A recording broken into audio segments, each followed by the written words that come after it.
Hello, everybody. Welcome to AEO, Amateur Esports Organization. Welcome to our second ever broadcast and the first ever broadcast of Monday Madness. This is a tournament where these two teams are put together by a bunch of people who do not know each other, and now they have to play sort of a pickup game style. I'm joined here by Manny. Manny or Howdy. Sunny. Yeah. And Boda. Hey, Boda. Guys, my name's Boda. I've been casting for a little bit now, and I'm excited to see these games. It's going to be cool to see some pub-style formats. I've been a part of quite a few pubs as well, and should be exciting to see what these players can bring to the table. Hey, buddy, you sure you've been casting? Because you forgot your name for a second. We got scared.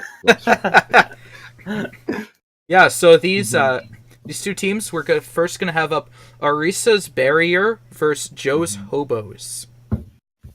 Those hobos. Yeah, so these teams right here, average SRs of 2745.83 repeating. Very important to get that decimal. And then 2705.3 repeating as well. Just the average SR of both these teams. So they're both sitting not too far from each other, about, mid-plat level of average. But we have some people higher. We have somebody I've seen down here at about 1900 SR.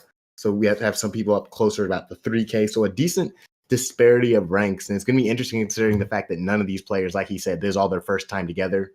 How they play, how they decide to arrange their team comps and things like that. Especially going into our first map, Watchpoint Gibraltar, one of those maps that you kind of have to learn how to play with people quick. Otherwise, you're just going to kind of fall apart.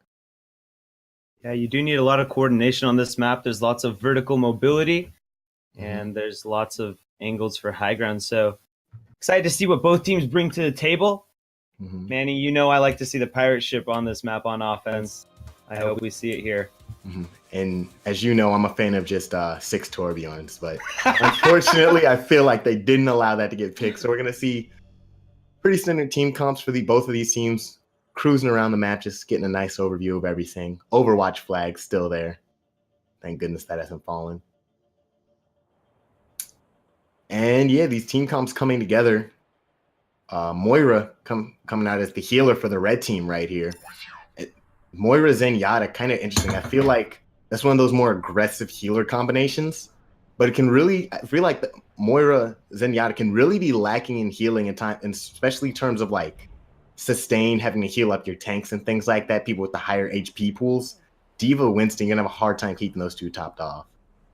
I agree. They're aggressive, like you said. They do a lot of damage in and of themselves, but their healing output definitely surpassed by Mercy. We see TD Vortex queued up onto that Mercy right now. So they're gonna the defending team, Arisa's Barrier, is gonna have the res advantage and perhaps a little bit of a heal advantage. But we do see a standard dive coming out from the defense. Meanwhile, the offense might just get to see one of those 6 Torbjorns. Hey, kind of interesting. I feel like we're seeing reversed compositions of what we'd be seeing for these two teams. But nonetheless, they're going to come jumping out the gates, going to decide to take the high ground as their first approach out, and they're actually going to get pretty good height as Winston's going to jump across, and they decide to all play around the corner onto the ledge. Widow trying to get a snipe, and now Winston leading the way up here. They're going to get a fight on this ledge real quick. High ground battle is being taken by Joe's Hobos here, but quickly knocked down to the ground. The car is rolling, but Runely gets quickly demacked. That's going to be painful for Joe's Hobos. Car's still rolling, though. Raven has something to say about it. It's going to put his body on the cart and stop it for now. Joe's Hobo is going to be playing off the back of that Widowmaker up top. Yeah, that Widowmaker back there doing a pretty good job. She's like, while she's not landing shots, she's really doing a good job probably tagging, and then overall just getting that vision over the whole map, being able to survey people trying to go in for supports and things like that is really helpful in an environment where you have voice communication available. In between that and the Diva, they're able to push it down, and then they're going to get around this bend pretty quickly. And if they can hold them through the door, they might be able to get this first point. Joe's Hobos with a couple of early picks under that bridge there. And now it's up to Arisa's Barrier to the contest. And they do just that. Raven jumping onto the point with Skullduggery, trying to make a stand here. Valkyrie popped from TD Vortex and keep his team popped up. in the back. Widowmaker pops. So we have a Dragon Blade come out on the side of Suzuni, trying to get a couple slashes off. We'll get XD, but his big self-destruct. No, the Winston Bomb will mitigate a lot of that damage. Yeah, right there, just like you said, the Winston bubble coming down, keeping people safe. Only Suzuni, but he's quickly revived, and now we're seeing the Zenyatta with the ulti getting popped right here, keeping everybody healthy. It looks like the side of Orissa's barriers are going to do just that, put up a barrier and defend this right here. Key things to go off were, key things to happen were the Dragon Blade on the back line, cutting through, getting one of the opposing supports, and then being able to resurrect Suzuni after he went down, allowed them to just have that man advantage when it came down to the end. Orissa's barrier definitely doing a good job keeping that man advantage, and like we mentioned before, I think that Mercy played a big role in that, having that Valkyrie keeping them healthy and topped off. But Joe's Hobos opting to stick with that Moira Orisa as XD gets a dash through kill into Granddaddy Puff. That's gonna be their key to go in as XD pulls out the Dragon Blade, manages to get cement as well. No Transcendence to be spoken of. Mercy also falling in TD Vortex. Kills going firmly in favor of Joe's Hobos here. This should be a point take. Yeah, definitely getting the kills on the supports. We see this happen so many times. Genji gets in the back line. If he gets both of your supports, that's probably the most projected go button for the rest of your team. This team doesn't hesitate to follow him up, go in, they take down the rest of the team, and they're going to get this first payload to its checkpoint. Now we're going to see how they have to play around the other team. This is a little bit more tricky to get. There's a little bit more tricky to defend for the other team because of how it bends and bobs and weaves around. So we're going to have to see how it goes right here, the Moira bubble. Yep, we're going to have to see how Orissa's barrier fare here as they switch on to that Reinhardt from that Winston, opting for a more death ball-ish comp perhaps. Skullduggery holding onto that self-destruct could be quite big in the back here, but XD doing a lot of work on the support. Skeeter with some follow-up damage on TD Vortex. No healing left for Orissa's barrier. Self-destruct probably not going to, in fact, does catch Suzuni. A little bit out of position here, but the second bomb from Skullduggery, a little bit less capable, just using it to get his mech back. It looks like Orissa's barrier just trying to stall here. Orissa's barrier just trying to do their best to hold out, but it doesn't seem like it's going to work out. People falling one by one, they're actually going to have some staggered backs. Doomfist going in right there, not getting anybody. Going to go down as well. Suzuni falling. They're going to get the second checkpoint pretty easily, and this is going to give them a lot of time to go on to this next one. XD putting in some work on this Genji. He's just getting really good flanks when he comes in on fights, and the supports really don't seem to have too much defense coming in for them. Maybe it's just due to the fact there's not as much coordination due to these, these players all just got put together. It's essentially quick play right now. It's a pretty good job right here. And XD's coming up from the side again. He's going the back line. He's looking for that Zenyatta, and he's going to pop the Dragon Blade. Going to get the slice and dice, and going to take down the Soldier 76 as his first victim, and then Zenyatta's going to quickly follow after. No, take that back. Diva getting the kill. Two-man Deadeye right there from Seismic Jeff. Onto both the supports, actually. This is a pretty split fight. Suzuni going to get the Winston right there. But the payload is still moving forward. Ooh! But Seismic Jeff with a nice headshot onto Suzuni, and the car is knocking on Heaven's door here. Raven's going to finally drop that Earth Shatter, and coupled with a Transcendence from Cement, they might be able to hold here, but the card is knocking at their door. Cement does manage to find Seismic Jeff here, but like you said, Manny, XD able to get a lot of work done. I feel like in these teams, they don't know each other too well. You can have a lot of solo carry potential here, perhaps. Yeah, like it really turns down to how quick you're able to adapt and realize who the strong points and weak points of the other team are. Because while I did mention it kind of has that, quick player ranked aspect, but it's also a Runely just gonna kill himself as I'm watching him. But another thing, it does end up, you do have the advantage of the fact you're playing a sort of series, so you can learn from how these players play because you're going to be playing right back against them. We're starting to see that as I see people are switching heroes, Suzuni realizing the Genji wasn't working out for him. High Noon going to get popped right here, looking for somebody. Not going to work out for Seismic Jab. Seem to be more of a zoning ult as Granddaddy Puff does pop the tack visor. Not managing to find anyone just yet. He does find XD, who had that Dragon Blade equipped.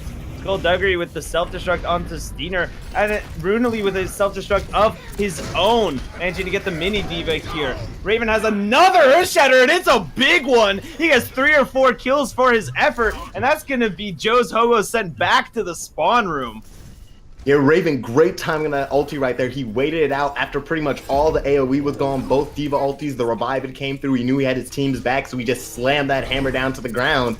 And it lined up perfectly. Everybody was really in on that team fight from the red team, thinking they were able to close it out and push the point, but they just got walked right into that Earth Shatter. So good job from him right there. They're going to try again, sending Diva in, but there aren't too many ultimates left for both these teams. It's going to be kind of a straight up fight. While the Coal Lens is actually going forward, one of the few ultimates. Zenyatta ulti getting popped. Now we're going to have this full-on fight going around this payload. Disco party going on as both Zenyatta ultis are out. Winston getting around trying to smack both of these supports, but it's not working. Red team trying to fight Skullduggery as he goes on the point. Baby Diva going to come out, more than likely going to go down as well. And this starting to look pretty good for the red team right here. Both supports already down right here. Widow on the back line, still back here, just getting people, doing her best. Gonna get some tags on to Doomfist. He's the only one remaining. It looks like they're gonna move this forward. Nice shot from her right there, combined with Jehobo getting that kill on Suzuni. And they're gonna look to push this through. It's up to Granddaddy Puff to try to stall here, but Seismic Jeff uncontested on that Widowmaker in the back here. A couple of support respawns coming in, but that self-destruct should be a big one. No, Skullduggery crouches around the corner, doesn't catch anyone, but they have to stay on the point. Orissa's Barrier needs to hold strong here. Skullduggery trying to hold tight with Suzuni, but it seems that Orissa's Barrier just dropping like flies. That Coalescence pop from Jehobo, but there are only 30 seconds left. Barrier done a good job of defending so far. Switching on to that Mei is Raven in that Cryo Freeze. Will that be enough? Mei definitely a good choice right here, just to be a nuisance, stall them out. Considering they've stalled them almost 3 minutes, I think this is probably a really good defense from what we've seen. And now we're starting to see, you know, the fact that they're fighting these fights effectively 5v6. They're missing one person trying to jump away. Gonna make it away. Good Winston bubble right there. Even gonna get back into her mech. But yeah, the Widow in the background actually gets a shot on the Tracer. That's huge right there. Now Winston gonna re-engage. And as we're into overtime, there's no time left. They just gotta keep their body on this so they can get to the promised land. Taking down Vortex right there. And I think they're gonna close it out. I think so too, Manny, but Raven has something to say about it in that frozen shell on the point. The sooner they can melt Raven down, the sooner they will take it, and that is the overtime wick burning down. Is Joe's Hobos taking Watchpoint Gibraltar, completing the map in overtime. But of course, Orissa's Barrier has to complete it faster. They want to win. I honestly do think that was a pretty good stall right there. Yeah, they're talking about it in chat. That was almost that was about a 3-minute hold. I want to say it was 3:19 when they finally got the second checkpoint. They did a really good job at just, you know, taking advantage of the supports, you know, being in the wrong position, things like they really did a good job getting back there. The Widow, on the other hand, did also help in the back line, you know, to get the call outs, vision over the whole area, because that's a pretty open area for Widow to be able to get some good shots and call outs for people. Yeah, it's hard to get off the point and go contest that Widowmaker when you're trickling onto a point one by one, but you can manage to find just a little bit of time on that Winston or Diva to get back there. It could be critical.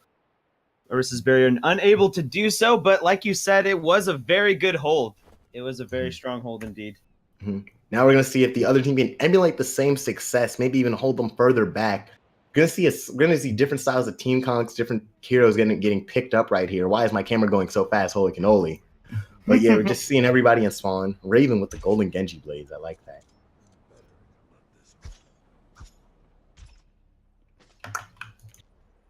Just looking through, seeing who has the golden weapons, because that's always an important thing to see. The psychological advantage, right, Manny?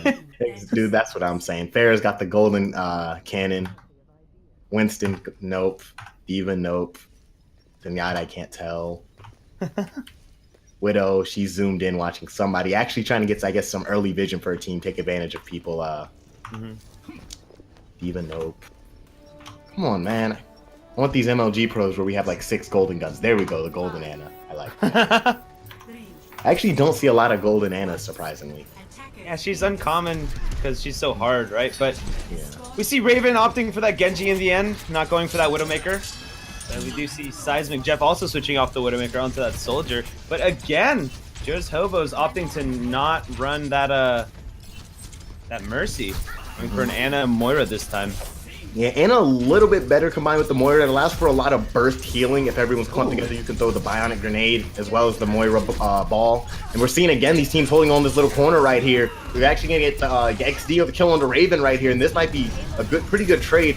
80 for AD, excuse me, carry for carry, but they're still pushing this below the bridge. Going under right here. They're going to get it under the bridge, and then they're probably going to bring it back on top because it seems like they're just clearing them out. Suzuni and the rest of his team putting in work. Yeah, Suzuni definitely getting that nice follow-up damage. Raven actually opting to switch that Junkrat. It seemed like he was doing a good job on Genji, but opting to switch that Junkrat perhaps for some spam damage. But we see XD get a pick onto him. Raven having a hard time staying alive, but Suzuni gets a couple of picks here with that jump pack damage. That might be enough to push it all the way, depending on if Orissa's barrier can hold on it. Yes, they will. Orissa's barrier managing to complete first point here.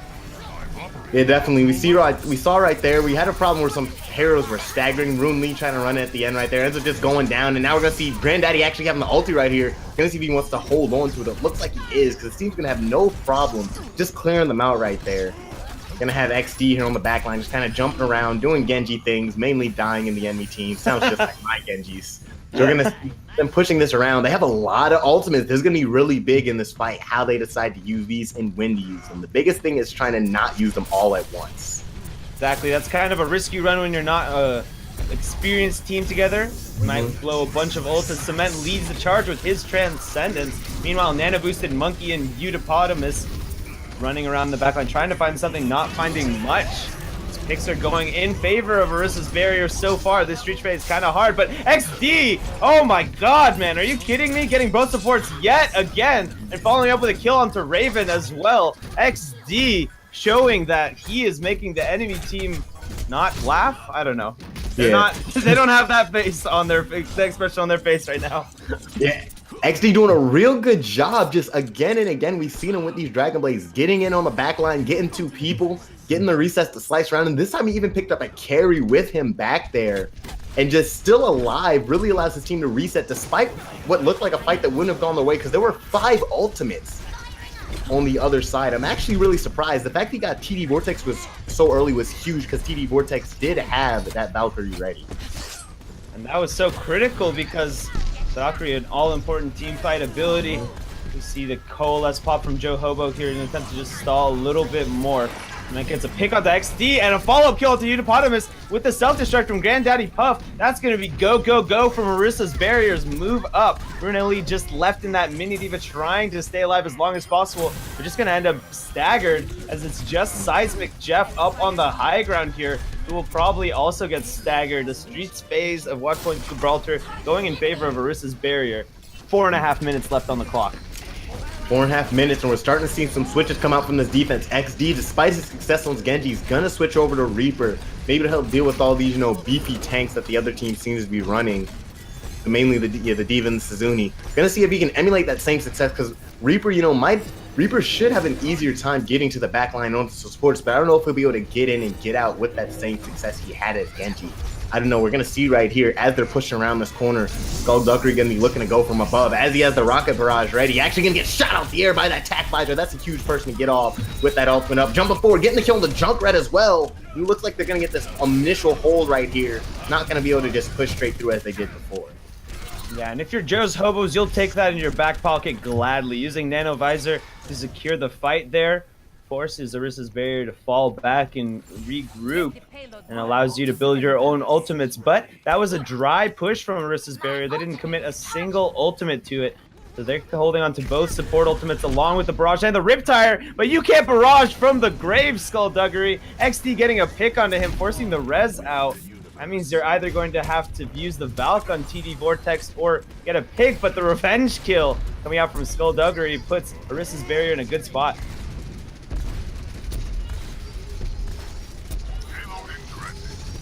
As that Riptire rolls around from Raven, managing to catch Eudapotamus, that's going to be a huge sign to go in. Suzuni taking his opportunity to jump in on the Moira. Self-destruct, meanwhile, going to be blocked by Winston's barrier. And it does look like Orissa's barrier is making slow and steady progress. That moth flying up in the sky in TD Vortex, laying the siege mode down. Granddaddy Confirm comes in with a huge self-destruct. Oh my god! Are you kidding me, Grandy Puff? That's the biggest self-destruct I think I've ever seen, quite literally. Catching Diva Mechs, Orissa ults, couple of players, and you can't recover from that. Grandy Puff. Absolutely tearing it apart. Score 3-3. Switching sides.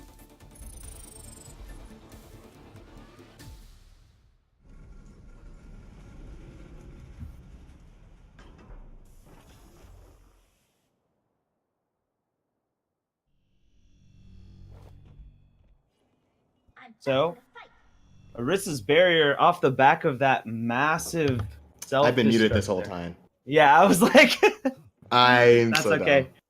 I couldn't my tell if I gosh. was muted or if you were muted, but that's okay. It Very was big me. self-destruct there at the end from Grandy Puff. Oh my gosh. I don't know what angle you guys watched that from, but I was watching that and it basically was just like a hair of space between the Winston bubble actually blocking Ignite. And that's just kind of one of those moments that just kind of happens sometimes, you know. You just kind of have a misclick, an unfortunate placement on something. You can't really do too much about that. The biggest thing though is that's kind of interesting how that works from a mental aspect. So one of my biggest things I think about when I play competitive team games is like sports psychology, how you have, you know, you have captains and leaders within a team and a group. That always happens pretty much immediately.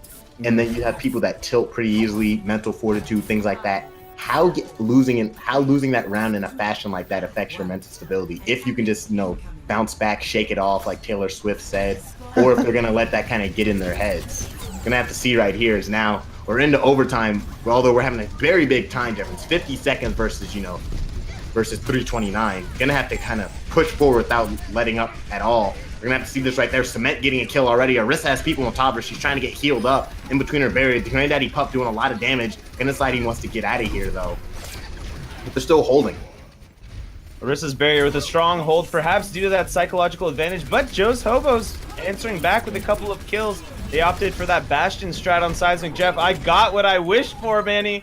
They're running the pirate ship. And it does look like they are making some progress here. Arissa's barrier on the high ground, however, is going to move to the bottom. Randy Puff getting hooked out of position. And it's not gonna be easy for Joe's Hobos, but if you can get a snowball off.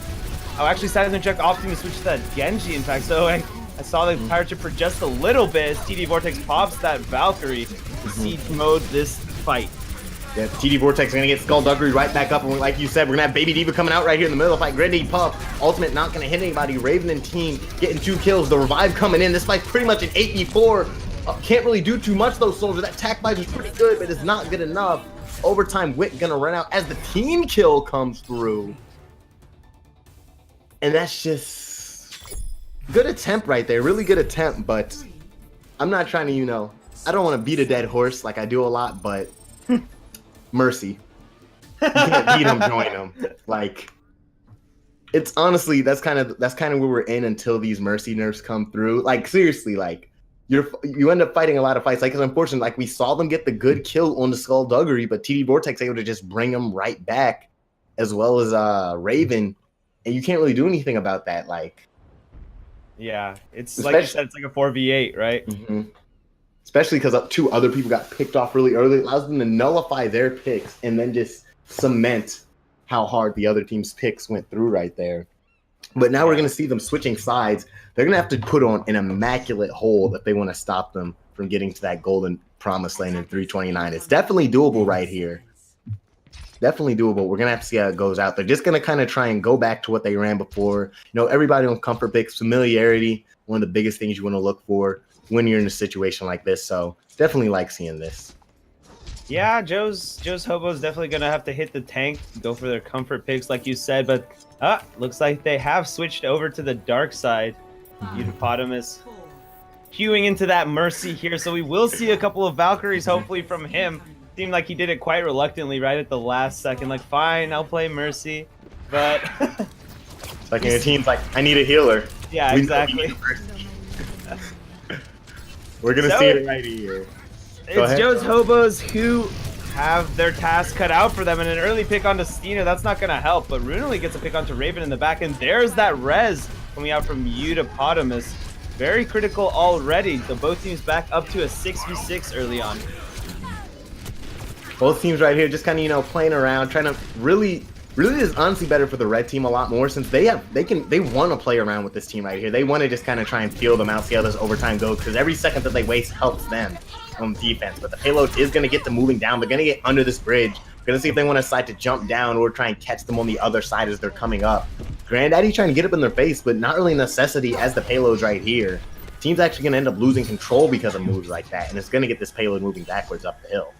And look at that. Eupotamus has that Valkyrie caught up. The car is moving backwards, like you said. They're holding on. Joe's Hobo's holding on to that Dragon Blade. So so far, huge ult advantage coming out from a couple of one-team fights. Versus Barrier perhaps stumbling a little bit. They're going to have to charge some ults of their own or bait out that Valkyrie. The Valkyrie advantage is very huge.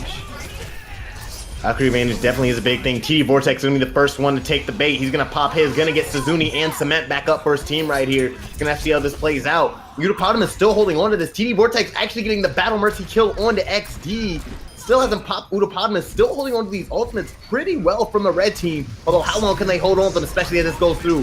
First thing gonna get popped is the Steiner ultimate right here. D.Va getting blasted around every direction. We're gonna see this going in. Granddaddy Puppy, can he get another one?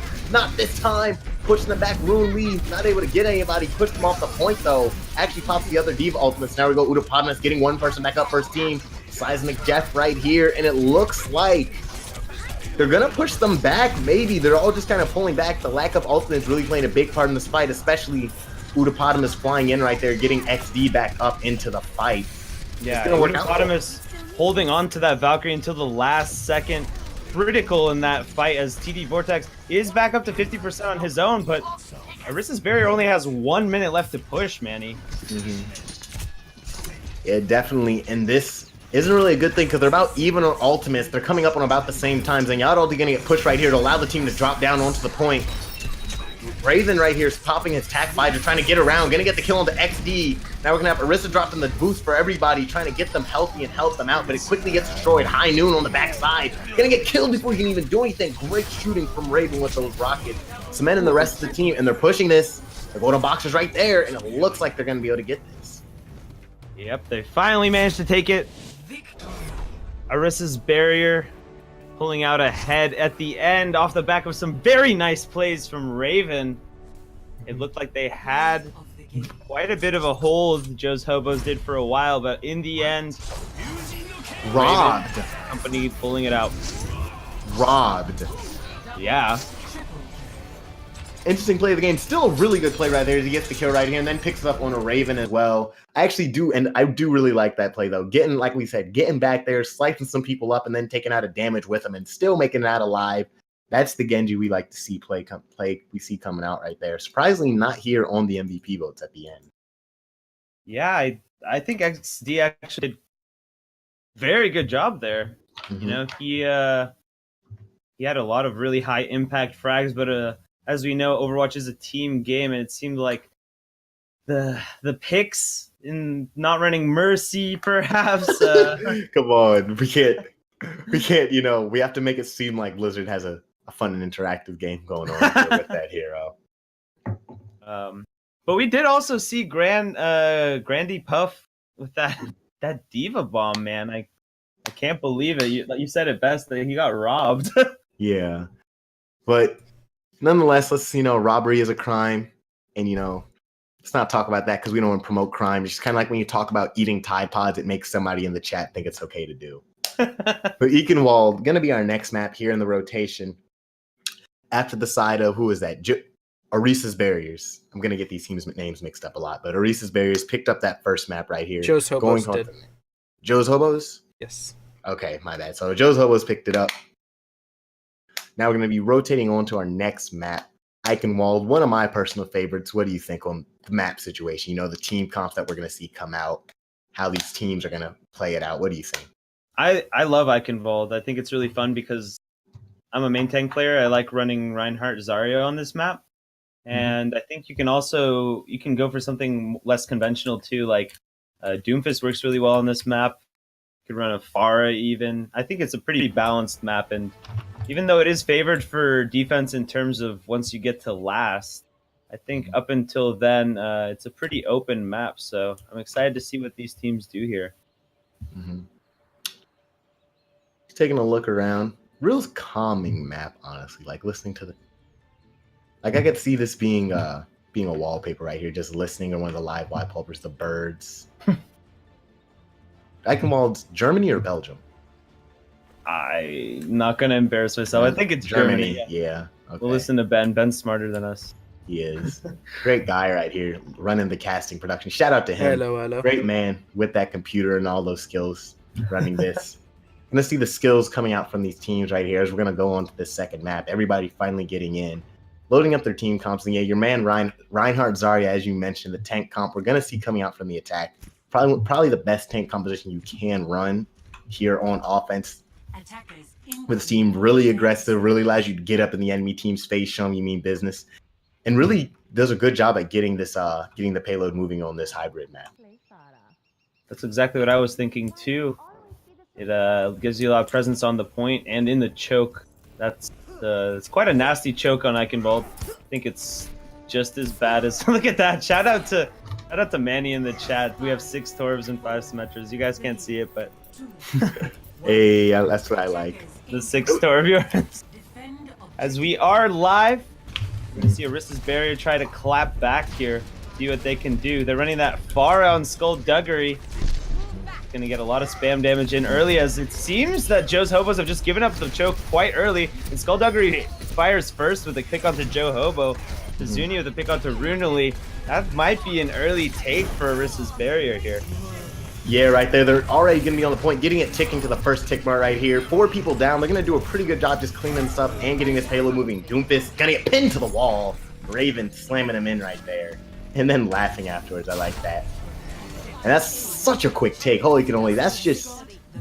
That choke is something... That's a really key choke right there. Just... You really have to do your best to hold it, because if any team gets through that, they just have so much room to play around with.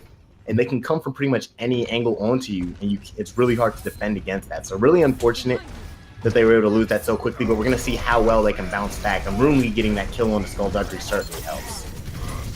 They might be able to hold here on Streets off the back of that pick, but TD Vortex quickly reses Skullduggery up. XD opting for that Soldier 76, of course, and you did see Joe's Hobos go for a pretty standard comp as Raven gets a nice pin onto Runely's mech here. Try to open up the point a little bit, but no, Raven falls.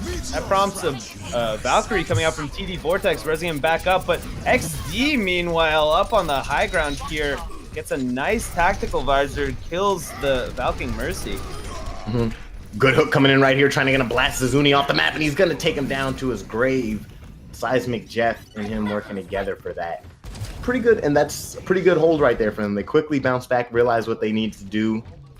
Can't just, play back, play safe. You got to definitely take the other team just as much as they're trying to hold against you, and they're going to finally have this moving backward.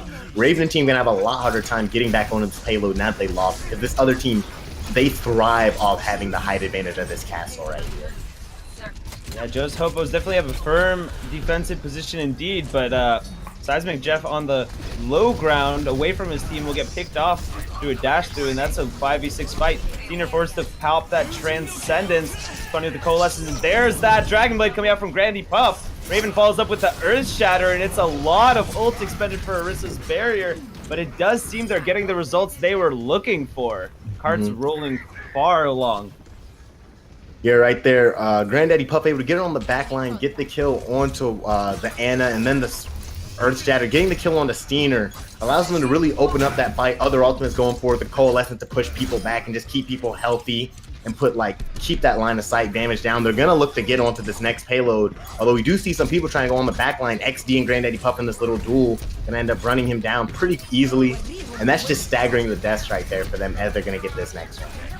We'll see, though. Joe Hobo has something to say about it. He has that whole hog with that nano boost trying to push everyone back, but it may be a foregone conclusion as he is taking quite a bit of damage. Skullduggery quite big, and a Graviton, in fact, comes out from Seizuni. Will this follow-up be for there from Skullduggery? It will. A little bit late, but it is there. Skullduggery falls for his effort, but a scrappy brawl has broken out on the point here. TD Vortex coming back and trying to heal everyone up. If he can get a res off, that would be huge. XD doing his best to deny that. TD Vortex, in fact, popping the Valkyrie. That should do it.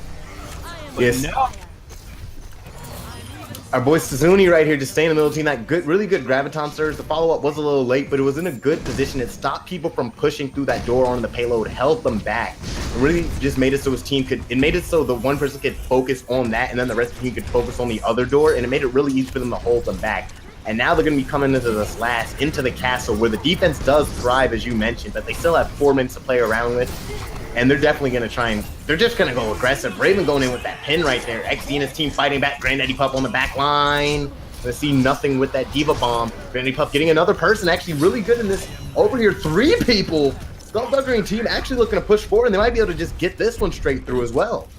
And the key there was Raven's aggressive Earth Shatter there. Not everyone was there, and he did end up falling, but that opened the door for Grandy Puff to go in with that huge Dragon Blade. Now the payload is knocking on last.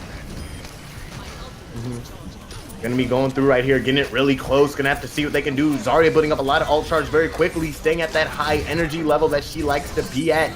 Getting those shots down. Yuji no Keo Kureo calling out to get 2 people in the backline, both the healer. Now he's slicing the weed, quickly gets taken down by Raven. Zenyatta popping the ulti to keep the team as healthy as he can. And now they're just gonna quickly get them as they're coming back. Zarya ulti coming right back up. Gonna look to use it, see how she uses it. Gonna pop it right there. Gonna catch all the items getting pulled in. Gonna take Seismic Jet in that down as well. And it looks like they're gonna be able to close this out. D.Va getting knocked out, Rocket Barrage coming in, and the payload finally hits point 3.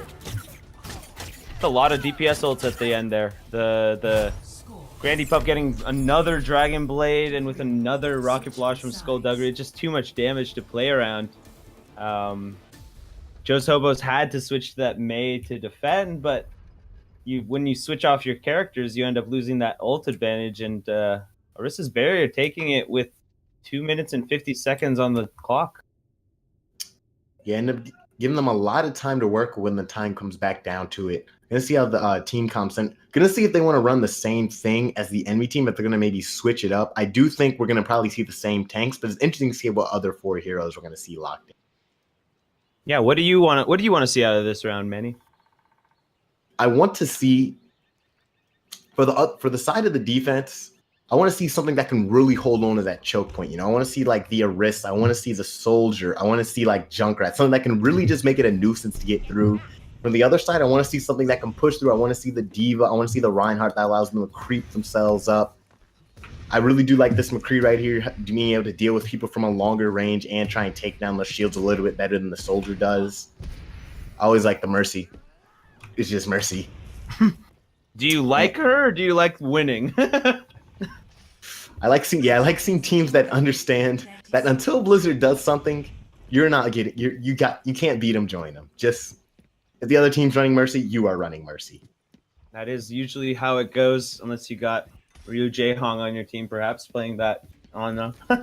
Oh god. See, Ana's the highest HPS in the game, but it's just she's so difficult to aim with how mobile and how, if the other team's running dive and you're running Ana, it's just so difficult to keep everybody healthy in the team because there's so much going on around you. The fight's completely omnidirectional and you can't really focus on one key person. You just kind of got to hit the left mouse button. Well, we'll see what these teams are going to do as we are live pushing into the choke here. Is Joe's Hobos opting for that Reinhardt Zarya, like you said? Going to be tough. With that Junkrat going to charge up that Zarya. And just doing their best. Actually going to get a pull right here on the Zarya. She's not going to have her barrier, so she's going to go down. And the hold right here in this choke doing a pretty good job pushing people back so they can't just feed off ult charge. And that's going to be that initial push out not working out for the side of Jeff's Hobos. Yeah, and they're going to make a couple of adjustments here. We're really switching to that Soldier 76, of course, to counter Skullduggery's Pharah, but the man actually kind of an unsung hero in this match. He's been getting a lot of picks onto the supports through some spam damage, of course, but he gets the final blow. He gets the picks on the supports, but it doesn't end up working out because the rest of his team just doesn't really have the ultimates or, aren't in the position to follow up on it. Skullduggery and them just insane pressure through that area. Really just keeping the pressure on. There's not really, they need more shielding, it feels like, but how much more shielding can you get trying to push through there when you have the Pharah and the Junkrat just spamming you down? Yeah, it's a lot of damage coming in, and those fire strikes also coming in. Just a lot of spam damage coming in, so I think Joe's Hobos need to just charge their ults up, take a slow push. Junkrat coming in right here from the side, still looking for somebody. Ripping around the long way. She's gonna come, and it's gonna finally explode onto Rune Lee, taking him down. Seismic Jet gonna have to force that revive out. So that means he's not gonna have that for XD, but he will because he's in Valkyrie state flying around the team. This almost feels like something needs to push, and it looks like it's gonna happen. Charging forward with the Reinhardt ulti. Octopotamus looking to get onto the Mercy. Big person to go onto. Steiner getting the kill on the Raven. Octopotamus getting a kill on the Cement. This means they don't have a revive. 3 people down. Whole Hog trying to push people back. Getting some people down for the other team. Joe Hobo getting on the Skullduggery. Gonna have to see how this plays out right here. Reinhardt smacking with that hammer. Roadhog getting pushed off, trying to stay alive and bob and weave through the house. He's the only one on this payload. Finally gonna go down. It looks like they might be finally found what they needed on the side. Yeah, but it is up to this Riptire to see if they can make something happen. And keep in mind, yes, the Riptire will catch both supports. TD Vortex and Cement fell in that last fight, as we saw, so they haven't used either one of their ultimates. So this is kind of a catastrophe coming out on the side of Joe's Hobos here. They almost had the point, but the reinforcements of TD Vortex and Cement came in, and like I said, they still haven't used either of those ults, so they have them in their back pocket for this, which should be the last team fight here, man. Yeah, this last team fight, we're gonna come up on the last 60 seconds. Genji gonna pop the Juji no KO Gray, getting the slice through, gonna force out that ultimate right there from the Zenyatta, trying to stay alive. He's actually gonna quickly get taken down, realizing he has nothing to do in the middle of the team with that up. Valkyrie from up above, as well as the Fair going off to the side, just getting spam happy, trying to get on the Zarya. Graviton Surge is ready, gonna have to see when she uses this. Gonna move 5 people up this huge, but the Winston bubbles down, keeping everybody safe just for now, and that's actually a big thing to get. Skullduggery getting those kills, Raven, the rest of the team pushing them back, and they're gonna have to pull back 30 seconds. This is gonna pretty much solidify their defense right here. Great job on that Winston bubble from Raven.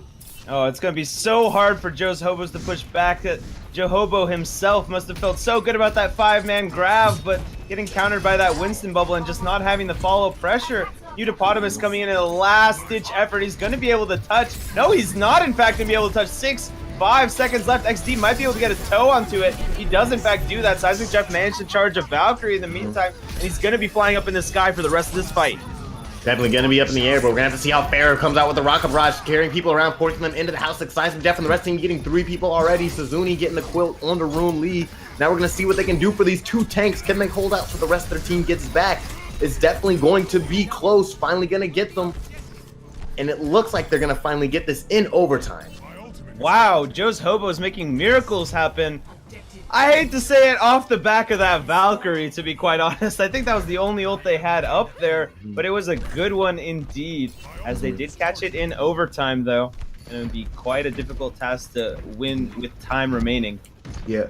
Another key thing, Farah Skullduggery not able to really get anybody. He did zone people with his ultimate, forcing them into houses, but it didn't actually get any kills. So really unfortunate, because he quickly got shot down out of the sky by the Soldier 76. And now we're going to see how well they can shoot. Steiner putting this, Discord onto the Pharaoh, trying to make her a prime target to take down. The rest of the team, XD on the back line, both supports again. This man is insane. Uftapadam is quickly following up, getting the kill on the Raven. Granddaddy Puff just killing himself, unfortunately. Suzuni getting XD.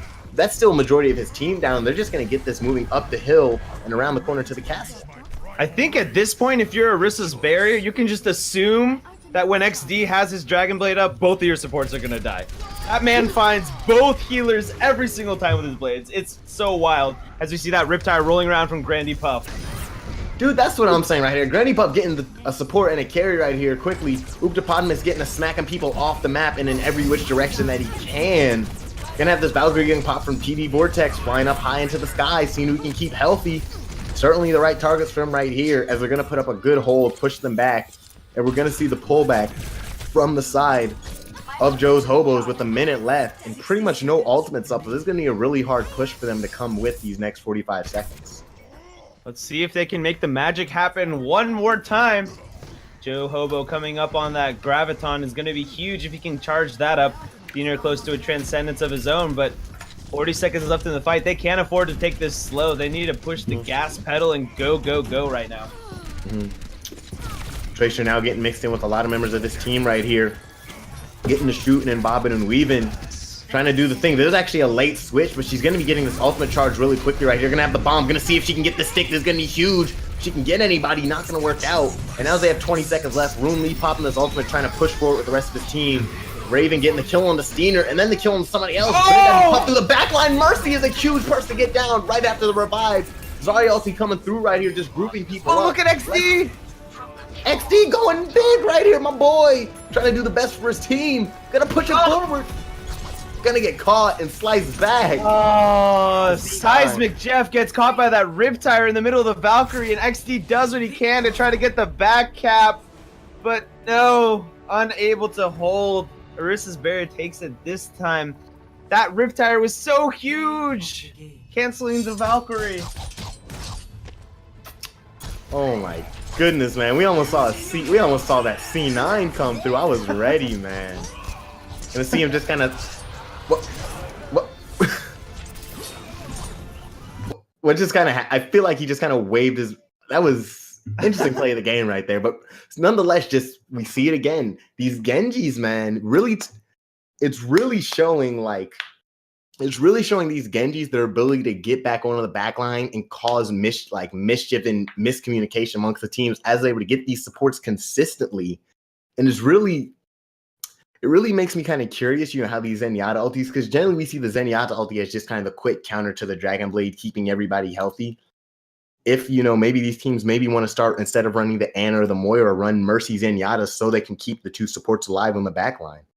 I mean, isn't that what Joe's Hobos were doing, though? Steiner was running Zenyatta the whole time. I think it's just a matter of having the patience to hold on to that Transcendence for that Dragon Blade, right? Like, I don't know. Both Genjis definitely doing a very good job, though. Definitely gonna have to go ahead.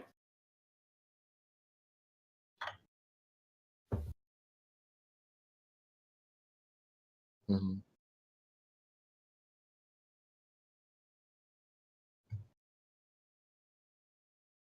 Mm-hmm.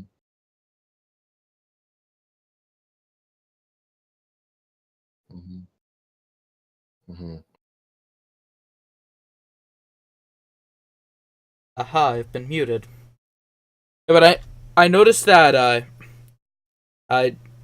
team Joe's Hobos, their ultimate combos were sort of very weak. They weren't really comboing that much.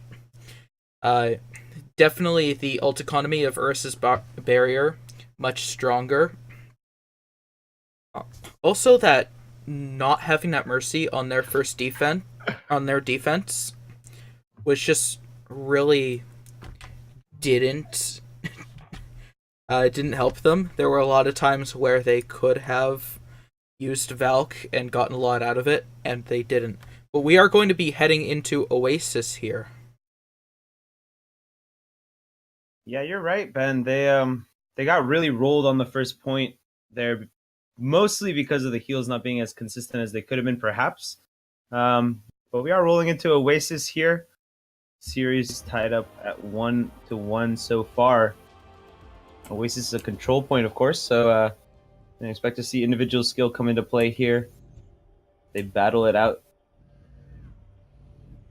Hopefully, we're going to see some dive comms coming out. Very popular on Oasis. I personally hope to see Lucio. I don't think we've seen a Lucio at all tonight yet. We saw Ana on the side of Joe's Hobos, I believe, on the defense last time, but maybe I'll get my wish as Steiner is holding on to that Lucio right now.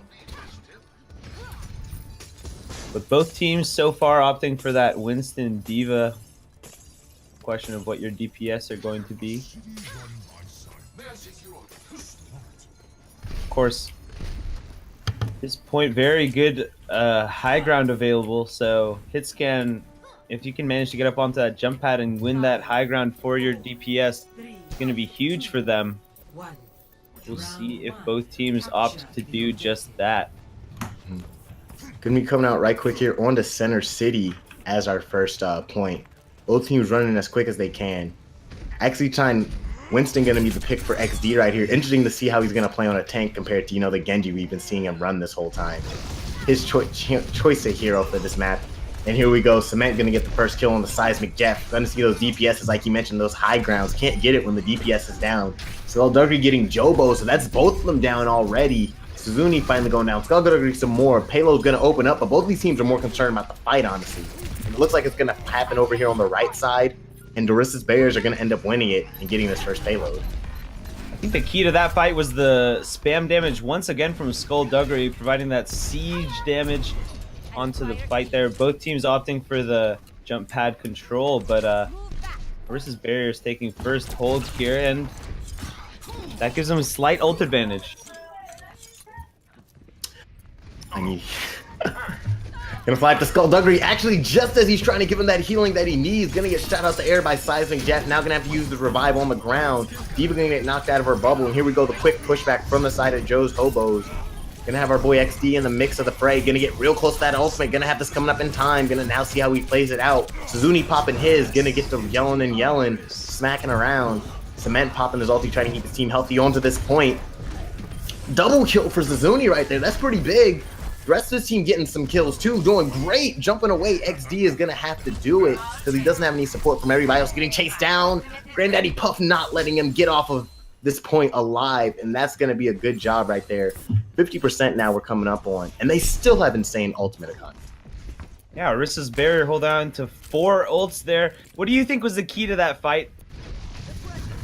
For me, the key to that fight, I feel like with Suzuni with that ultimate, he popped his a little bit before XD. XD was, I think, trying to bait it out, try and get as low as possible before using, but that didn't work out when Suzuni was able to just jump in, get on that backline pretty much uncontested, especially since XD was busy trying to bait it out. But now we're going to see Genti ulti coming out right here, the Dragon Blade for Joe Hobo, trying to do his best to get him slicing around. Not really able to find anybody, though. Kind of going away. He's actually going to get taken down by Skullduggery. And that's not what we want to see for his team right here. Cement trying to go into the other port. Hainu gonna come out, triple kill! Going big right there for Seismic Jeff for his team, and this might be the opening they need as it's 89%. They're definitely gonna have to bust onto this point right now. Tanks fighting off onto the side, they're jumping on, and they're gonna be able to get this as soon as Diva comes out in the baby form and goes down. Seismic Jeff making a shatter of his own on McCree. Just Raven left on the point here, living up to his name with quite a huge Deadeye there, but 99% on the point for Arissa's barrier. It's going to be tough to hold on to it for that long. They're definitely going to get this now at a great time, and they still do have this ultimate advantage. Steiner having the Lucio ulti right here, as well as Rune Lee and XE give them a lot of zoning and a lot of extending of the fights. They're going to try and catch them here in this choke, get all spam happy. XE going to jump back and allow them a little bit of breathing room, so now they're going to push forward. Big thing I want to watch is going to be how this Tracer uses this Pulse Bomb as it comes up. Raven going to have to look to get this back onto somebody as it whiffs. So now this takes away a lot of their team fight power. Ooh. Yeah, we're missing that Pulse Bomb, but also Winston falling to Suzuni falling to Seismic Jeff on the top. Leaves him uncontested on the high ground, allowing that High Noon to pick off Skullduggery. TD Vortex falling soon after. Suzuni was sent on a mission to knock Seismic Jeff off the high ground, and he succeeded, but did lose his life for it, which let him get that nice Deadeye. Raven creating space on Tracer, but opting for that McCree at the end here as the self-destruct comes in. Great sound barrier right there from Lucio, getting that called out for the rest of his team. And now Rune Lee and his team are going to be looking for something as people are going to jump on the point. They're going to have to do their best to hold this with this time. Going to have Suzuni popping that ulti, getting the smacking people back, doing his best. He does have no healing on him from the biotic grenade. Jumping into the air. Anna doing her best to stay off to the side, stay unconnected, but there's no one to protect Octopotamus. He's by himself in this bubble. Rune Lee coming back finally now. Granddaddy Pup doing his best too. TD Vortex up in the sky, flying around. Can he keep people alive? That's going to be a big thing how he uses these revives as well. Yes, that Valkyrie, very critical here as he does have one more revive left. Raven falls, quickly brought back up, and Granddaddy Pup falling out of mech as well. Heineen popped by Raven in the back here. There's a Winston bubble, so it's not going to do... Yes, it is! Actually, Seismic Jeff with the Deadeye of his own. Both Deadeyes catching 2 for their efforts here. That's Battle of the Cowboys here on the point, as Suzuni now is the only one left with Skullduggery fighting out. Self-destruct comes out. Might catch Skullduggery. Yes, it does. That's going to be Joe's Hobos taking it. Those Hobos, insane. That was a great play back from them. Got it all the way to 99 overtime with overweight time, and they turned that around mainly due to their ability to catch the other team as they were trying to come through one of the chokes and just push them back with that Skullduggery, with that spam happy in the choke. Suzuni as well, really getting in people's faces, knowing when to pull back, when to push forward. TD Vortex up in the sky with the revives on the Raven and the other key members of the team. Just great overall team play from them is what was needed for them to take that round. Yeah, it's no small feat to get back 99% like you said, but good coordination, good team play, and a couple of nice ultimates bring him back into it. We're going to have to see what Arissa's barrier can do here. Can they fire back? That's going to be a good question. They can fire back. Now going to be running out of these gates, gunslinging and happy. doing their best for both of these teams. Slightly different compositions, it seems like, or actually, pretty much the exact same hero. I take that back, being run for both of these teams. And now here they go. They're on the point really early, getting to fighting, something a little different from what we've seen. Both before they would just kind of play around the outside, but now they're already on here. The payload's going to unlock. The side of Arissa's barriers are going to have more people onto this. Joe Hobo getting the kill on the Skullduggery, Raven popping the Diva out of her thing. And this fight's just going on for a really long time, especially because it's a dry fight. And who's going to be the first crucial pick? Looks like it's going to be Octopotamus. Steiner staying alive as well. It's going to keep going, and it looks like Arissa's barriers are going to take this first again. Steiner might have a little bit of something to say about it, but eventually falls to cement. And if last fight was any indication, Arissa's barrier taking it first will not mean Joe's Hobos are out of it, but it is a very good advantage for them. As Skullduggery on that Pharah contesting Joe Hobo, we're going to be seeing hopefully some nice air shots here. All inside this nice little hotel room lobby as they're all sitting around. Cement gonna have his ulti as well as TD Vortex, both supports, but he's gonna go down, so it's not gonna be a big part in this fight. TD Vortex now jumping down, getting Cement up immediately. Both the people are already on him, bringing the pressure. He has to pop the ulti, keep himself alive. TD Vortex bringing up two people. High Noon gonna come out on the Skullduggery, taking him down out the sky. Grandy Pup going on to the other Diva. Points ticking more and more. The Zarya ulti coming in, grouping everybody up. They're trying to gun them down because they don't have too much. The sound barrier coming out to keep everybody tanky and as best they can. XD smacking people around, trying to get it off the map. Not going to work out. Fight's still going. This is a pretty long fight, but the main thing is that this is still ticking in favor of Arissa's barriers, so they can keep this going. Very scrappy fight, but with XD and Steiner falling at the very end, Arissa's barriers holding strong again. It looks like they're on their way to another 99% hold here. Raven getting a staggered kill onto Seismic Jeff as well. So what do you think Joe's Hobos need to do to get back into this? Whatever it was they did the first no, but but seriously, like, what they're gonna have to do, I feel like, now that they've switched off of the Pharah onto the Junkrat, they're gonna have a harder time, I feel, pushing through these chokes. So I feel like their best bet is probably gonna try and come through this middle, split both sides, and maybe try and wrap around, coming from as many angles as possible, bring a lot of confusion amongst this team, really make it hard for Skullduggery to focus onto one particular area as Junkrat is gonna be their key to success. Also utilizing the two ultimates that they have as an advantage. We're going to see as we hit these last couple ticks, overtime Wick going to get burning soon, and this fight's going to open up with Rune Lee being one person trying to get down onto his tank companion. Cement getting this kill on the Joe Hobo out of the air. Diva ulti coming down. Not getting anybody in the air. That's unfortunate. We're going to have to see. Fight's still going. Overtime Wick still going. And now that it's maxed out rather, they can't really benefit from holding this any much longer. XD and friends, this fight's not looking too good for them as they lose Octopotamus. Seismic Jeff going down as well. Popping the Diva out her mech. She's going to jump around. Not going to be able to get back in a big Diva form. Dragon Blade just sliced around trying to solidify everything. And it looks like Arissa's barriers are going to get the 100 versus 0 this time.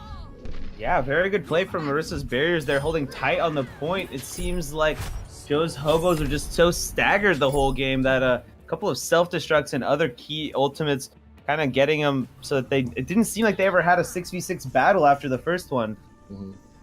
Going into the last round here, tied up 1-1 on this map. Very hype here. Gonna be coming on to this, I believe this one is called Library for the points. Gonna go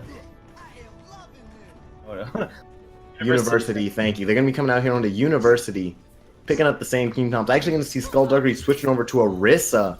So gonna be something different. Gonna see Arissa's barriers actually running Arissa. Something a little bit different. I actually do really like Arissa on University. Due to your ability to push through that one area and just kind of hold it. Due to your ability to just kind of hold the other team in like this Mexican standoff between these two little gateways. He's gonna immediately drop the barrier, get the gunning down. Suzuni killing off Seismic Jeff off from the side room as the rest of the team is pushing around. Not able to be healed up by TD Vortex. And it's gonna seem like, excuse my bad, go ahead. The key is going to be whether Arissa's barrier can play around Skullduggery's Arissa barrier here. But Grande Pup kind of alone, doesn't have a Winston to dive with him. XD kind of trading off battles, and neither team has yet to take the point. XD trying to create a forward position, and it does look like Joe's Hobos are getting the picks they needed here. Skullduggery staying in the back, they're not really advancing onto the point. Will fall to XD's pressure. And Octopotamus gets that last pick onto that mini Diva. Joe's Hobos taking the point first. Good job from Joe's Hobos right there, getting it out. They were able to get that, what's it called? Despite getting that pick early on the side, they were really able to push into that room and take advantage of their, take advantage of where their heroes excel, getting around through that side, creating pressure from two sides, World War II style, allowed them to get this point as soon as it opened up. Now it's up to Arissa's Barrier to fight back. They're going to be pushing against a couple of ultimates, both support ultimates up for Eutopotamus and Steiner. Suzuni coming up on a Dragon Blade, and he's trying really hard to get it, dashing through at 95%. But Joe Hobo with that spam damage, taking a pick on to Raven here. That's not what you want to see if you're the side of Arissa's Barrier. That Dragon Blade does pop out in an attempt to kill people, but Suzuni maybe not going to be able to catch anyone. That sound barrier keeping everyone really healthy. Seismic Jeff, meanwhile, did pick off TD Vortex, who's unable to pop that Valkyrie. That's the point, taking up to 60% in favor of Joe's Hobos. Yeah, really good job right there. Seismic Jeff, a big thing too, was Eutopotamus was able to keep him alive while he was using the Rocket Barrage. Because one of the big things while using Rocket Barrage is that you're stationary and you're a prime target for a Dragon Bladed Genji. But he was busy focusing on other people, and then when he finally turned focus to Seismic Jeff, he just barely missed out on getting that kill onto him. So being able to have that allowed them to get it, but now the ultimate coming out. Triple kill coming out for Granddaddy Puff. That's huge. That might be the opening that they need, as he's going to go forward as well. Blue team's going to be looking to go forward and try and just, not go forward, go backward as they retreat and realize they can't even fight this. Great. Randy Puff looking like Poco out there with these self-destructs. Really holding Joe's Hobos back. And this match could not be closer. Going to the last round of the last map. Get some pog champs in the chat here for this hype battle. Joe's Hobos try to retake the point here. Trying to do their best. Really trying to, the other side, Ursa's Barrier is bringing them to fight a little bit too far forward, losing some people. Clement, off to the side. Might end up just getting straight up taken down by XD. Gonna look like it's happening. Gonna get taken down, my bad, by Suzuni. Quickly bringing out the revive from Eutopotamus, who is flying up high in the sky, doing everything he can to keep his team healthy on this conquest. Ursa's Barrier is trying to hold on to this point as best they can, because they don't want to give up this round. They want to fight this best they can. Diva ulti! Not gonna get anybody, can't, like the seconds. My bad, he came out like triple kill! I spoke too soon. Rune Lee getting that. Allows his team. These divas are insane. Seismic Jeff getting some kills as well. The AoE coming in insane for these teams this game. What is going on? These divas, man. Runely just putting that self-destruct right on the point. He knew that Arissa's Barrier had to stay on the point to stall it and takes advantage of that. We also saw TD Vortex unable to make any use of his Valkyrie here, and now it's up to Arissa's Barrier to come in. TD Vortex falling early, and Suzuni as well. It's going to be a very uphill battle here for them. Cement also falling. Runely does get demeched by Skullduggery, and with the pin onto XD, this might be a ticket in for Arissa's Barrier, but it's just a Roadhog on the point now. And as he goes down, that's going to solidify it. This 2-1. Insane play from both of these teams. Joe's Hobo's going to end up taking this out at the end. 2-1 overall match score. But this was some really good Overwatch to watch, man. Seismic Jeff, we're going to see his ulti coming in. His 3-man Deadeye that was going to get boosted up in the air. Sky high. Perfect timing from that to shoot them all down. And then jumping on the point as well to help out the rest of his team. That's honestly what allowed them to do that 99-0 comeback. Man, those are some of the hypest matches you could have asked for the tiebreaker, to be honest. That was quite exciting to watch. Grandy Pup had a very huge Diva bomb, but enemy Diva followed up with one of her own. Seemed like the coordination was just overall a little bit better from Joe's Hobos at the end. Really know how to place the really good job from the Divas, getting these ultimates in as they realized that the Winston bubbles or the Orisa barriers as like Lucio ultis were down, being able to get it and then just catch people in the middle of them trying to hold the point when they know they can't get off of it. Going to be looking at 2 new teams in here, it looks like. Or are they going to play again? I'm not quite sure. I will ask the admins. All right. Some final word here. I enjoyed watching both of those teams. If I had to give it to someone for player of the match, though, it's hard to say. I think XD did such a huge job overall. I think every one of his Dragon Blades caught both supports. Mhm. He did quite a good job. Yeah, everybody. Go ahead. I was just gonna say everybody shined in their own ways. I honestly don't even think I can give it to XD because everybody shined at a different point on different maps. Like Granddaddy Puff with that 18-man Diva ultimate, and then there was the 3-man words. Slow down. There was the 3-man McCree ultimate right there to help his team start off the 99-0 comeback. There was our boys Rune Lee coming in with that ultimate just to solidify the other team's, the other team's shortcoming at taking the point back after Granddaddy Puff got the 3-man ultimate to open it up for his team. And then just Joe Hobo with some of his fair ultimates. Everybody played a part in these games. And it was really good considering these teams just came together about 45 minutes ago. Yeah, we did see a surprising amount of coordination, especially towards the end from them, making the necessary adjustments that they needed to, fixing their team comp and kind of switching roles as well. We saw XD go onto that main tank role. Unipotamus switched onto that Mercy, of course. Nice to see these teams play against each other so well on the fly.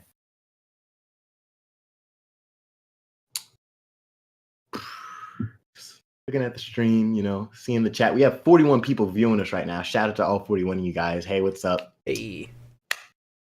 Gang, gang. All that good stuff. So, thanks for tuning in. We are going to go to a short break while we figure out what's going on. Thank you.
Hobo's opting to stick with that Moira Orisa as XD gets a dash through kill into Granddaddy Puff. That's going to be their key to go in as XD pulls out the Dragon Blade. Manages to get supports are going to die. That man finds both healers every single time with his blades. It's so wild as we see that Riptide rolling around from Grandy Puff. Dude, that's what I'm skullduggery. That's not what we want to see for his team right here. Cement trying to go into the other support. Hainu gonna come out triple kill. Going big right there for Seismic Jeff. Other people, and then when he finally turned to focus to Seismic Jeff, he just barely missed out on getting that kill onto him. So being able to have that allowed them to get it, but now the ultimate coming out. Triple kill coming out. They want to give up this round. They want to fight this as they can. Diva ulti. Not gonna get anybody. Can't emulate the things. My bad, it came out like triple kill. I spoke too soon. Rune Lee getting that. Seismic Jeff. Seem to be more of a zoning ult as Granddaddy Puff does pop the tack visor. Not managing to find anyone just yet. He does find XD, who had that Dragon Blade much.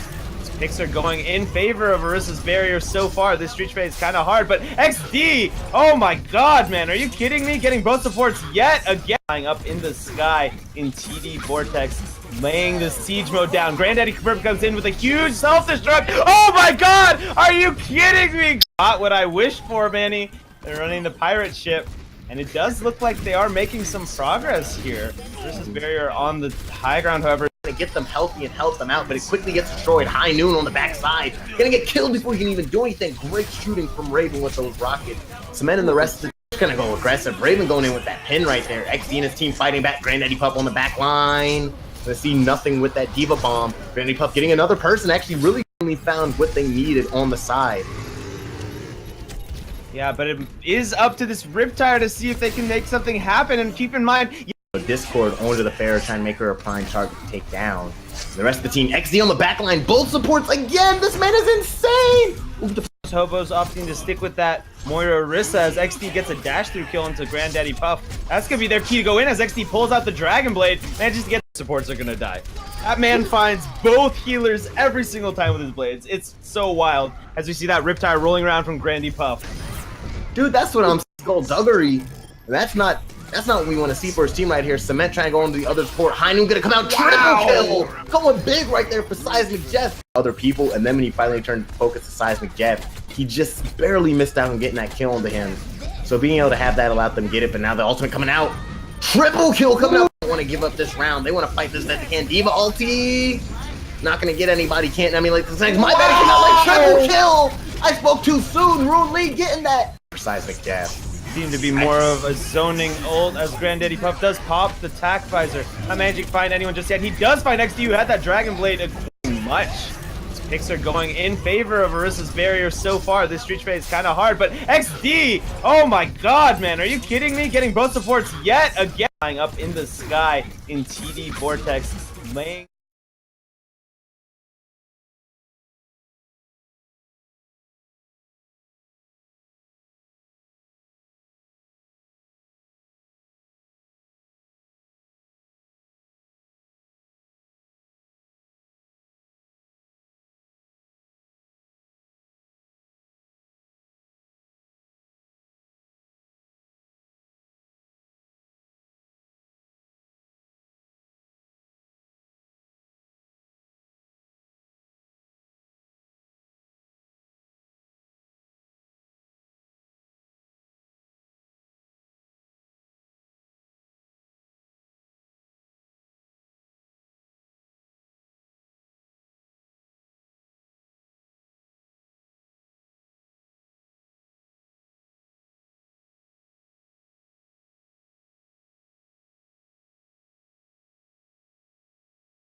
Hello, everybody. Welcome back to Amateur Esports Organization here with Monday Madness. We're back with the semifinals, I believe, between Zarya's Surge and Zenyatta's Destruction. Two interesting team names. And we can see there, we have a little furry mascot. This is my cat, Grisha. He's going to be helping me cast for this match. Mm-hmm. Moral support, always important when you're casting. Sometimes you start to lose your mind as you see some of these plays that these players make for better or for worse. So it's always good to have your furry friends there to help you out. But yeah, like they said, we're going to be Zarya Surge and Zenyatta Destroyers. We're going to be jumping to the opposite side. Our boys are Arista's Barriers. They're going to be going off stream to see. Or words, mouth. Other two teams we just cast, the winner from that, going to be going offline, see what they can do. And now we're giving these other two teams some exposure. And just really, same thing we mentioned before. These teams now that we're in the second round, they have played a whole best of three. So they've seen what roles people excel at.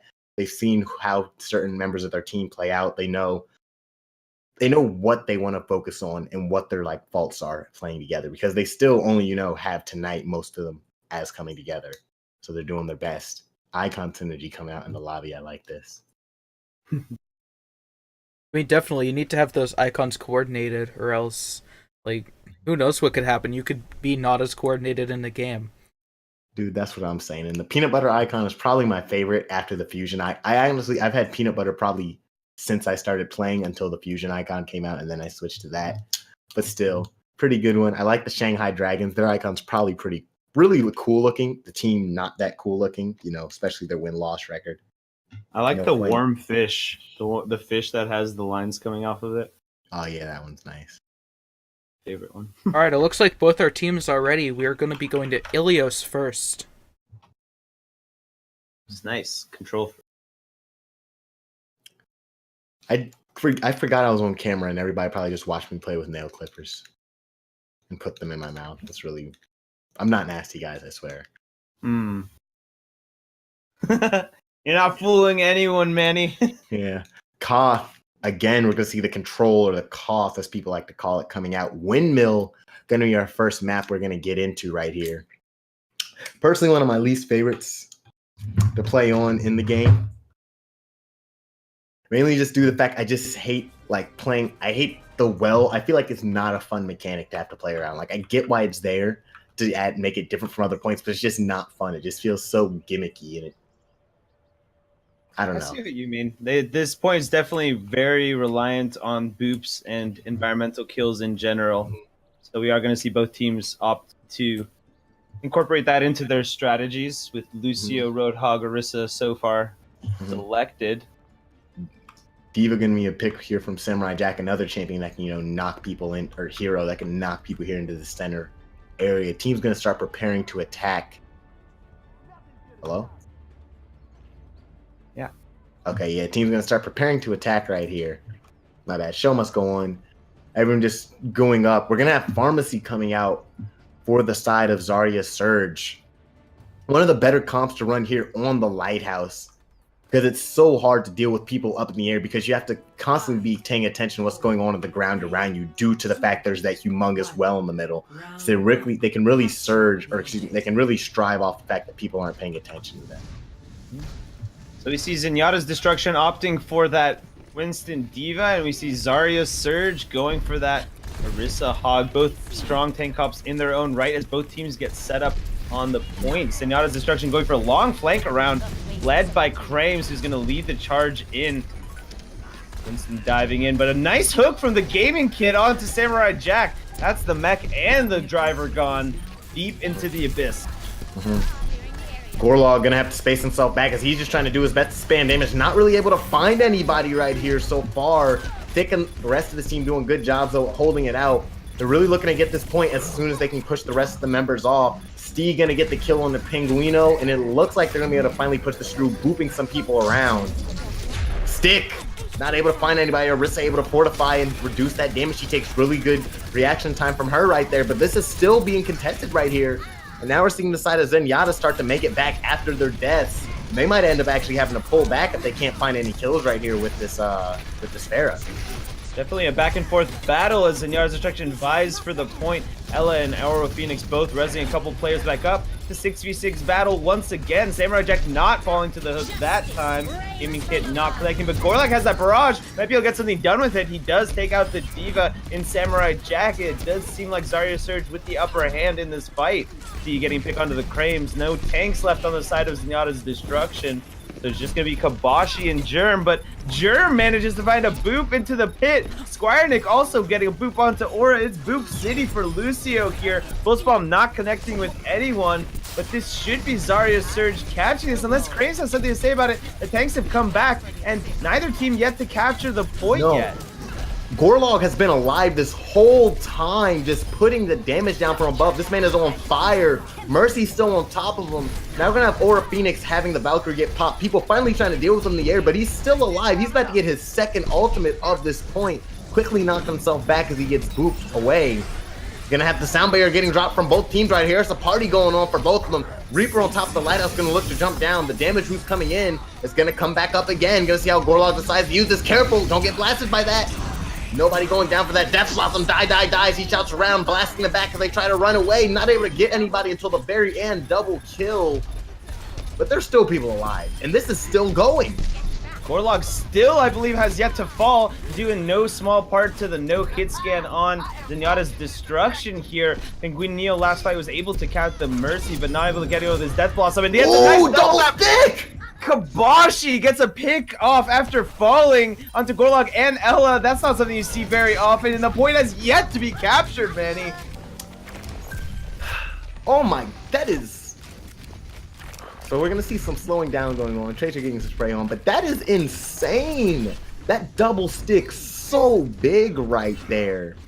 Because Gorlog has been up for so long, and him and Ella just pharmacy in the air, and then at the end, able to bobber weave in and get that stick right there, Kabashi, and take both of them down. Finally kills the two team members that were allowing that to go on for so long. Opens it up, and Zenyatta's Destruction are finally able to get this point. But now on the backside, Aura Phoenix going down real early. Big person to be losing is that Mercy right here. But they're still going to be able to hold the point, not sweating it too much as they push forward really aggressively and catch them on the staggers and getting the picks off. Gonna allow them to get a nice comfortable lead on this payload. Both Mercies falling in that fight, and that stagger kill, like you said, cementing their percentage. Zenyatta's Destruction finally getting up to a good percentage here, 45% on the point. Gorlog holding tight on that Pharaoh. Of course, Kabashi did switch onto that McCree in an attempt to contest a little bit. Both teams trying to get set up here. It's going to be up to Penguin Neo with that Death Blossom to try to stymie this offense. Yeah, trying to do his best. Penguino gonna have the Death Blossom, gonna have to look for that angle and flank for which he wants to come in. Gorlog still up in the sky, raining down this damage. Actually gonna get this kill on the Kaboshi unless he can get some shots back and his Mercy can heal him, which she is. Now Gorlog's the one in the tight position. Gonna get taken down by Penguino, corpse falling out into the garden. And they have 4 ultimates, but they don't even have to use them as they're getting these kills just straight up dry. Great play from them to be able to get this done. And now the retreat's coming in from Zarya Surge. Yeah, Ella fell very quickly in that last fight, and so Zarya Surge was just unable to push in without the help of that Mercy. So now it's going to be an overtime battle coming in. Zarya Surge, though, holding onto that barrage, holding onto that sound barrier, going to look to combo those perhaps here and try to make something happen on the point. They're going to have an uphill battle because of all these ultimates. Steve getting that kill on the Aura Phoenix certainly opens us up, taking down that Valkyrie from the rest of the team. Now we're going to have to see how it goes. Kabashi's sitting off to the side, just waiting for that angle. Not going to get hit by that Diva ulti. Good lose. Ella, that's a big person to lose. It's high noon finally in the face. Only able to get Gorlog out of the sky, but that's still a big person to get. Gaming Unite in the middle of the team. Beat getting broken down for the whole team. German, everybody. Die. As Reaper's in the middle, pushing forward. Self-destruct sequence. As long as it doesn't take anybody, they're good. Not going to get them. And it looks like we're going to see this coming through for the side of Zenyatta's Destroyers as they get that final kill and that round. Destruction, thank you. Aura Phoenix managing to Valk in from spawn there. Zarya Surge's Mercy unable to do the same. Ella having a hard time staying alive that fight, but Gorlog definitely got a lot of work done there. Until Kabashi switched onto that McCree, of course. Very nice round overall, but in the end, it ends up being Zenyatta's Destruction taking it 100% to 0. What do you think Zarya Surge needs to do here to change things up? Zarya Surge, I feel like the reason those fights were going so long, one of the reasons you mentioned, they didn't really have, what's it called? Like the Pharaoh, while she did stay alive a long time, she really had a hard time getting the kills on people. People were able to get inside under the lighthouse, get into one of the houses. It just made her feel really, ineffective in the ability to finally get people down because they would get low, but then they would get healed up by Mercy. So definitely being able to close out on the kills as quick as possible. And then just straight up team coordination. Kabashi gonna open this up with double kill on 2 of the supports. Real great way to start this up, and then makes it so they might be able to take this payload again a little bit quicker than it went last time. Yeah, Kabashi quickly making a name for himself on Zenyatta's Destruction here, coming up big on Tracer and now coming up big on McCree as well, opening up the point, and that's an early take. Most critically, the ult advantage is going to go in favor of Zenyatta's Destruction now, slowly but surely, as they're going to have to do a better job of keeping Ella alive. They want to make a good push here. Definitely going to be somebody they have to do their best to do. Him staying on Gorlog makes it so he's really predictable to find, especially with how low they're playing towards the ground. Not really able to get high ground based on how just high the elevation is. Germ getting that boop on a gaming knife. Fit going down as well. Already puts them down with both of their tanks, and they might have to do an early pullback.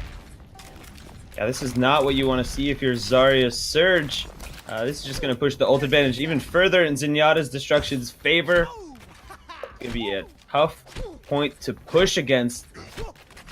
They do have that Orisa Roadhog. Very beefy tank composition is going to be charging up Ella's ult quite quickly, and they're going to have to play off the back of Gorlog's picks, but will he be able to get them? Samurai Jack does lose his mech early to Gaming Kit. Losing that early is big, and now we're seeing Orisa and the rest of her team finally deciding they want to push forward. Gonna look for something right here as they push forward. Winston ulti coming out. Beat finally getting broken down by our boy Germ, giving his team all that tank and those resistance they need. Or Phoenix still does have his ulti, so look for that Valkyrie to get popped as they're getting pushed back into this corner in this house. Kabashi getting the kill on the Square Ink. Valkyrie finally getting popped right here. Ella getting Square Ink back up, helping her support friend out. Thick getting the kill on the Kabashi, and they're turning this fight around. It's looking like Zarya Surge might have found the fight that they want. Other Valkyrie getting popped by Aura Phoenix as he starts reviving people. This is going to be a really long fight right here in the contest for the payload. This means for the point, but the big thing is Death Blossom inside the house gets triple kill. 4 people might even go down right here. Still alive. That is a huge thing right there from the side of Zenyatta's Destruction. And it looks like they're going to solidify this out right there. Pinguino coming up huge when his team needed him most. Yeah. Definitely a good meta decision, perhaps, to run that Reaper. You know that the team, Zarya Surge, is going to have to get on the point at the end, especially in overtime, holding on to that Death Blossom for the end and making sure that he can close it out. Really good ult display. Yeah, we're just going to see it right there. He held on there for a while, getting 3 people, both supports as well as another DPS, and then going out with the rest of his team just to shoot some more shots out. But he's already done his job by that point. Like, getting both of those supports inside of there, as well as one of the DPSs, the Tracer Bomb not being able to be utilized, is pretty big. Yeah, absolutely. And they looked so comfortable there. Both points, basically. I don't think Zenyatta's Destruction Zarya Surge, they didn't take the point back, right? Both of them were 100-0. Yeah, I believe you're right. Hopefully they can, find that push through that they need as we're going to go on to our next map. Ilios going in favor of Zenyatta Destruction brings us on to the 1-0. Side's going to say the same. Mirage coming in. I'm going to rerun New York's Excelsior icon, throwing off the team synergy. Maybe that's what did it. Maybe. Mm-hmm.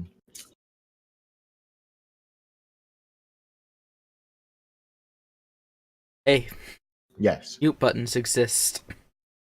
So we're gonna see Dorado as the next map, and we saw Zenyatta's Destruction take that first point take that first map very convincingly.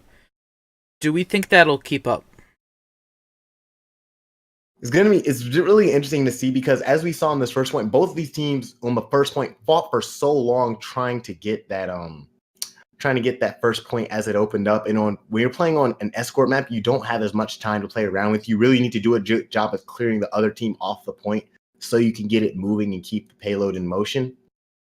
So we're going to have to see. I talked about it before. Gorlog, as while he stays alive a long time, didn't really do a good job at, closing out those kills, getting people really low, getting the damage down. So his team's definitely going to have to rely on him more, as well as Ella to stay healthy, because Ella did have some times where she was getting picked off in inopportune moments. Yeah, that's the struggle as Mercy, right? It's a balance between you staying alive on your own and your teammates peeling for you. So, I mean, if you're Zen's Destruction, you're going to be targeting down that Mercy very early every time. Try to get that Valkyrie as low as possible and as few reses. So I want to see a little bit more peel come out from the side of Zarya's Surge onto that Mercy, but also I want to see Ella perhaps a little bit more of a conservative defensive position, as I do assume Ella will be playing Mercy again, as we talked about last time. Can't beat him, join him. You might as well run the Mercy. Definitely. Dorado, though. Interesting map. I want to hear about your experiences with Dorado, how it plays out, though. The third payload we know is kind of an uphill thing as you're going in and around inside of like this laboratory, Lumarico.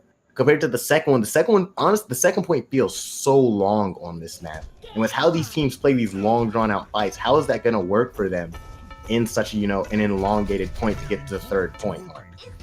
That's a good question, Manny. I agree with you. The Streets phase on Dorado does feel very long. It's because I think there's a lot of like tiers, the high ground and the low ground. So I hope to see some long drawn out battles on second. I think the big key is going to be who can hold that high ground best on the church once it rolls around to second. But on first, the name of the game is that tight choke underneath the bridge, of course. You often see Junkrat spamming into there. But this time we see Zarya Surge opting for what has come to be a pretty standard death ball type comp with the Orisa Hog. Just substituting Stee on that Pharah instead of perhaps that Junkrat. Going to do the same kind of job spamming the choke. And they're going to get their position right up here. Everyone taking slightly different positions. We're going to see the pharmacy on top of this one building. They're going to quickly fly up in the air and try and get them as they're coming out.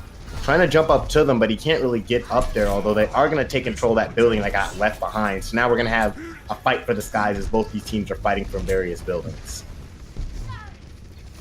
Yeah, both teams going to be vying for competition as Kabashi opting for that McCree off the bat here, knowing that there's going to be a Pharah once again. It's not Gorlog, it's Stee this time, but Kabashi finds the pick, and now Cart is rolling through. It's through the choke. Gorlog does find a pick onto Krames, so that might be it, but the cart has rolled all the way around into the marketplace now.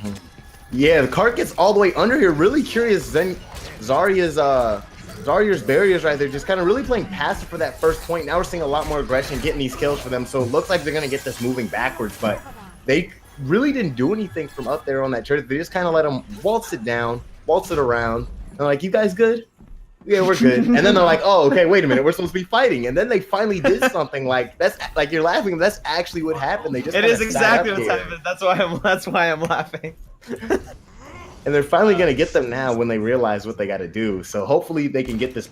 Hopefully they can push it back further and get some of that ground that they gave up back with these next 2.5 minutes.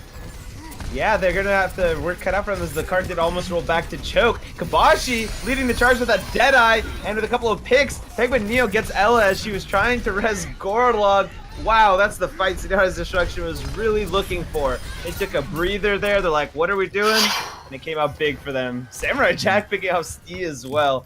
That's pretty huge. Stee trying to get up in the air right there and get that kill on the backline supports with the Fair Barrage, but yeah, like you mentioned, Samurai Jack getting that nice shot, aiming out the air, snaking him, taking him down, makes it so they can't really have any point in holding that back. And now we're going to come on to the Streets phase, the long part. 4.5 minutes, though, should be more than enough time for them to get it done or get it moving. We're going to have to see how this defense hold out, though, for Ella and friends. They have a lot of blue check marks next to their name. Every single character on Zarya Surge holding on to an ultimate here. just like you mentioned last game, it's going to be up to them to manage them correctly. As Krames makes a little bit of a dive up top, bit of a stagger dive. Gorlock getting the first pick onto Penguin Neo. That might prompt a res from Aura Phoenix. It's up to them if they want to Valk here. Primal Rage pop from Kramer here, and Gorlock pops that whole hog as well. Supercharger dealing a lot of damage. That is 4 ults committed from Zarya's Surge, but they've handily won this fight. Yeah, really doing a good job there, getting the whole hog as well as the Deadeye, pushing people back, and then the the Mirage with his ulti, just catching everybody on that street at the top of it, watching them try to pull back, not able to get away. Still holding on to the Zenyatta as well as Steve's ultimate, so I feel that's good. You have an offensive and a defensive ultimate still in your arsenal, so you're not hurting too much from this. I think the biggest thing to take away from this, Aura Phoenix having to use that revive on a Penguin Neo, Gorlock getting another pick onto him, is the fact that now the other team's having a really hard time pushing back through. The Pharaoh with the spam happy, they don't really have a choke that they can push through because she's on a position where she can watch all 3 of them. That's a very good point. It's Pharaoh can kind of be the arbiter of the chokes here and just lay destruction down, so they're gonna have to focus her down early like they did on first. That's hard to do when you're McCree takes a headshot from Gorlock. Gorlock coming up huge on the Roadhog so far. Oh, him trying to get that Celtics. He's gonna catch a big one here as Ella and Steve both fall to it. That means go, go, go. As the Death Blossom also follows up, gets 3. He says, you're gonna get 2, I'm gonna get 3 with mine. And that's every single member of Zarya Surge dead here. Ult advantage coming up huge for Zenyatta's destruction.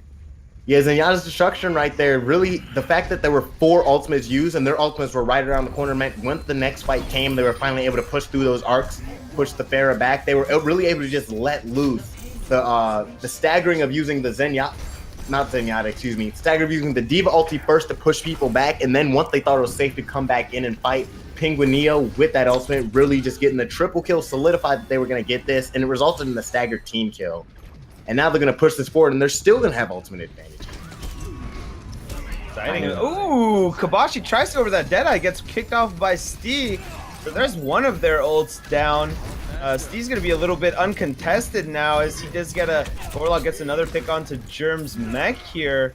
Perhaps a bit of some miscommunication as Samurai Jack pops that Transcendence. It's just Krames left on the point, and really have to question whether that Transcendence was worth it.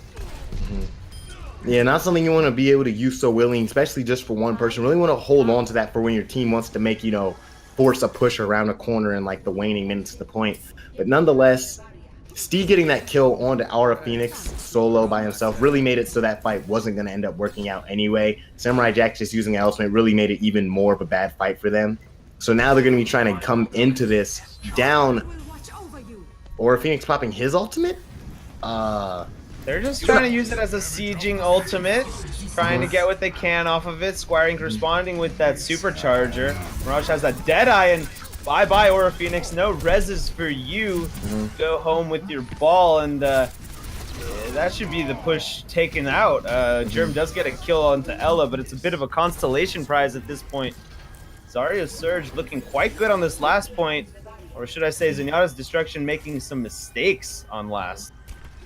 Yeah, I feel like their team comp, they might have to end up switching it up a little bit because Zarya Surge really excels in this area right here with how enclosed the map is and how the areas where the payload has to push through, where you're going to have to fight, are going to be really close. They're going to try and come through here again, this time with a Diva putting up the Matrix to hold the max. Now they're going to go up to the top area, trying to get a long flank in together while we have our boy right here trying to push the payload. He's finally going to jump in, forget about it. He's going to get to smacking people around. Steve still having the ultimate available for him, really holding on to this great discipline. Krames getting the kill on the Mirage, forcing the revive out from Aura Phoenix onto Kaboshi as well. And now we're going to have the other Valkyrie getting popped by Ella. Steve trying to come around from the back. He's looking for this flank. This might be the opportunity that he needed and wanted. Germ getting that kill. Finally going to try and look to fly up, but he's not going to get it. Tranquility getting experience for somebody right here, keeping everybody healthy. Rocket Barrage incoming, going down on everybody, but Samurai Jack has the ultimate pop, so it's not going to do too much. Mirage is sitting on top of this bridge, gunning kids down, popping Germ out of his ultimate. And this looks like this is going to end up working out again for Zarya Surge. Ella doing a very good job staying alive in that fight and putting her Valk to good use. To 40% on her next one. Also have to highlight Gorlock's play on Roadhog. It seems like his hook has a magnet attached to Zenyatta's Destruction's face here. 1 minute left for Zenyatta's Destruction to make a final push. And they don't have too many ults to work with. Yeah, not too much for them to work for. Penguineo gonna have to come up big again if they really want to look for this push through. Although there are no defensive ultimates up for either team, really, and neither of them are too close. So this is going to be straight up aggression. Mirage getting this kill right here. Quickly getting taken down by Kaboshi. Square Enix still sitting here with the last couple seconds. Going on Kaboshi, trying to pull him back. Fortifying, doing everything he can to stay alive. He's trying to be the key member that his team needs to keep alive. I got you in my sights as Kaboshi gets the double kill on the both supports right here. Maybe found some room for his team to push forward. And he gets another kill on the Gorlog. Square Enix trying to fight by himself, but he gets smacked back. Gonna try and put this ultimate down from him. The payload's now into overtime, so overtime Wick gonna get the burning. Finally gonna go down and gonna quickly use this thing. This might be enough for Zenyatta's Destruction to push this through. Kabashi really coming up huge with attack visor and the follow-up kills. It's just alone Mercy and Ella on the point, but Gorlog says it's your reign of terror is over. Kabashi gets a nice hook onto there. Perhaps Samurai Jack is gonna fall next. No, Obstel go for that Transcendence, and coupled with that Death Blossom, that's gonna do it. Zenyatta's Destruction. At the end, they're able to make it work as the overtime wick burns down. 0 seconds left on the clock, but they got the job done. Yeah, overtime wick, it was really good final push from them, really holding on to the ultimates, knowing when to use what. They push forward. Great tactical visor from Kaboshi on that Soldier 76. Able to get 2 people and then the rockets right after getting the third person. Able to allow them the breathing room to finally get the payload moving. And once it was moving, they were able to generate enough more ultimates. I don't think that's proper English. They were able to generate a couple more ultimates. Penguineo using his ultimate right there at the end just to solidify and push anybody back from jumping on the point. Meant they were able to get in overtime. So they'll have 3 minutes if we do end up going to 3-3, or 1 minute if we end up going to 3-3 on this map. Mm-hmm. That's you'll always take that, right? You'll take finishing the map over not taking it. So they did a very good job doing it there. Is Squire Inc.'s name Square Enix now? Is he Final Fantasy? Is that what I've been saying? Yeah, I even say Square Enix. I didn't want to correct you because I was like, I kind of like that.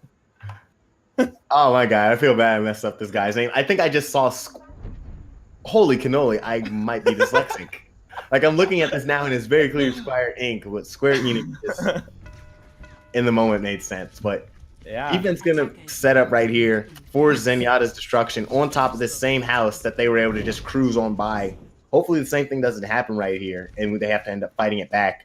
Do want to see a really aggressive defense right here from them, from how they've played together. I really like the aggression that they pull out.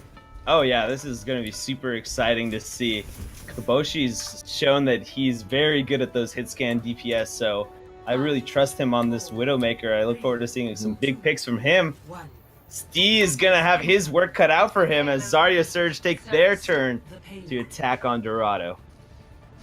Yep, they're going to get around this first initial corner pretty easily. The question is, where does this Widow set up to try and get her picks? And when do they decide they can't just let them keep pushing forward right here? Maybe the moment's now, maybe it's not. They're going to start pushing back a little bit and actually decide they just don't even want to bother with this and go around the other corner. They're going to wait for them right as they come under this bridge. Gorlog not able to get the hook at anybody.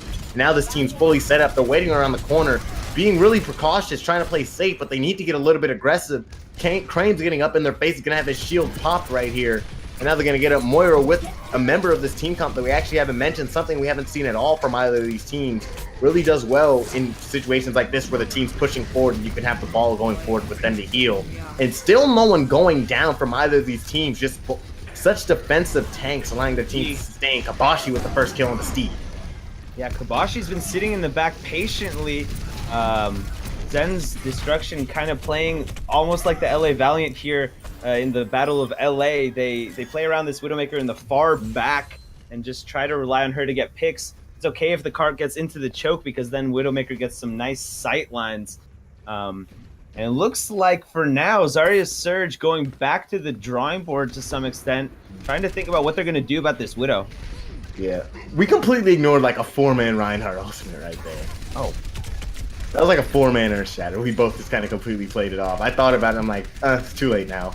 But yeah, great job from him right there to really set them up. They were allowed to just kind of get the smacking back and forth. Hook right there on the onto Germ for the Roadhog right there. Gonna force him to rocket boost away. Now they're gonna get this pushing forward again. Having more ultimates available, though, ultimates quickly coming up. Coalescence is gonna be a big one right here. Pinguino's on top of him. He's gonna look to drop down. Watch for him. He's sitting here. Diva ulti. Only a kill on the Squire Inc. And now the fight's gonna pop out. Aura Phoenix holding on to his ultimate while Ella's popping hers. Getting Squire Inc. right back up for the rest of the team. Death Blossom jumping into the back line, getting the kill on the Mirage. Neither would get anybody else.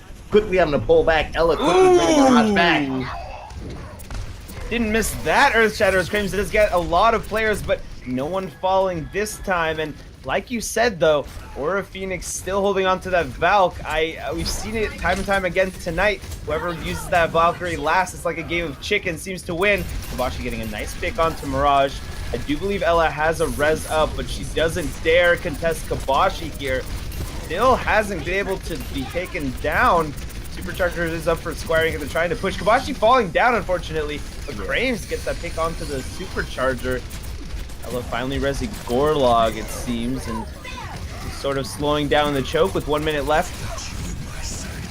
Gonna have the Soldier ulti coming forward. Mirage getting that kill on the Penguin Neo. Gonna force Widowmaker back, and now Aura Phoenix gonna pop this ulti with the rest of his team. They come down on the last minute. They need that last breath of courage. Coalescence pushing them forward, trying to do something, but it's not really too much. They don't even care about that. Gaming Knight getting all up in their face, or Gaming Kit getting all up in their faces, allowing his team to push forward. Krames now. Self-destruct coming in. Gonna blast some people back. Not blast anybody back, excuse me. Not gonna do too much. Krames and the rest of his team putting on this defense as best they can, but Gaming Kitten's team aren't afraid. Earthshatter missing, only hitting onto Ella, who's able to quickly fall back. Krames and his team able to get 2 more kills. Ella able to fly back and get a revive on a Square Inc. How's this fight end up playing out for these last couple seconds with no ultimates? Very difficult it's going to be to hold with no ultimates on the side of Zarya's Surge, but Ella's still in that Valkyrie form. Kabashi uncontested in the back, trying to get pick off onto Valkyrie, whose wings will soon be clipped. Getting ready to do though, and Kabashi gets a nice headshot onto Ella here, and this is overtime coming up for Zarya's Surge. It's going to be hard for them to push against this Death Blossom, but Gorlog managing to get that whole hog in at the last second. Penguin Neo, though, answers back with the Death Blossom of his own, and now the stall tactics come out. D and Mirage doing what they can, but what they can is not enough. Zenyatta's destruction taking it. And that just right there, Penguin Neo ended up getting 2 ultimates right there actually in that last minute and a half. Really good management and being able to DPS. But yeah, Krames coming up huge. Here's that 4-man Earthshatter that none of us, 5-man that we didn't mention on the replay coming back right here. But yeah, and again, from Zenyatta's destruction, Krames coming up big with a second Earthshatter right there at the end. Really set up his teammate to come in with that ultimate from Penguin Neo and then just ravish through the team to get that fight going. That was huge. I think I don't know why I wasn't paying attention to Krames. I'm a Reinhardt main, but for some reason I was absorbed in the Widowmaker. That was a huge Earthshatter, and Zen's destruction looked very, very confident in that entire series. Mm-hmm. So they're going to end up taking that 2-0. Great play from them. Zarya Surge, unfortunate that they weren't able to get either of the maps, but they did play a very valiant game from them. Very valiant game indeed. Yep. Great. All their icons are the Los Angeles Valiant. You guys can't see that right now. I'll be here all week, boys and girls. So yeah, we're now going to be waiting to see who the next team to come out for either of these, or for Zenyatta to take on. Actually, they're going to be going to the finals. Yeah, the next team is going to be a team we have already seen. Going to be JoJo's Hobos. I mean Joe's Hobos. Joe's Hobo. Not JoJo's Hobos. Although that would roll off the tongue better. I like JoJo's that. Hobos. I like it. I like that too. Disney used to have a show called JoJo's Circus. Good show. What about JoJo's Bizarre Adventure? Anyone? Whoa, come on. No weebs. There's a weeb-free zone. Be continued. Be gone, weeb. Yeah. And just watching the stream back, seeing that insane ulti from Penguin Neo from his point of view as they close it out. Just good Overwatch, man. I like casting good Overwatch. Oh, me too. Mm-hmm. Doesn't matter if they're established teams, if they're random players. If it's good Overwatch, it gets me hyped. Yeah. It's unfortunate when I try, like sometimes when I practice, I'll spectate my friends in quick play and things like that. And just watching like completely random quick play games of like 15, 1600 SR people. It's just, it's a different world down there, honestly. Yeah. I think the other thing is when you're in this like competitive environment, like despite despite it not being ranked, you're gonna like have a certain idea, like you're gonna try really hard. Basically, that's what I'm trying to say. You're gonna have really good team comps. You're gonna try to counter what the enemy team is doing, that kind of stuff.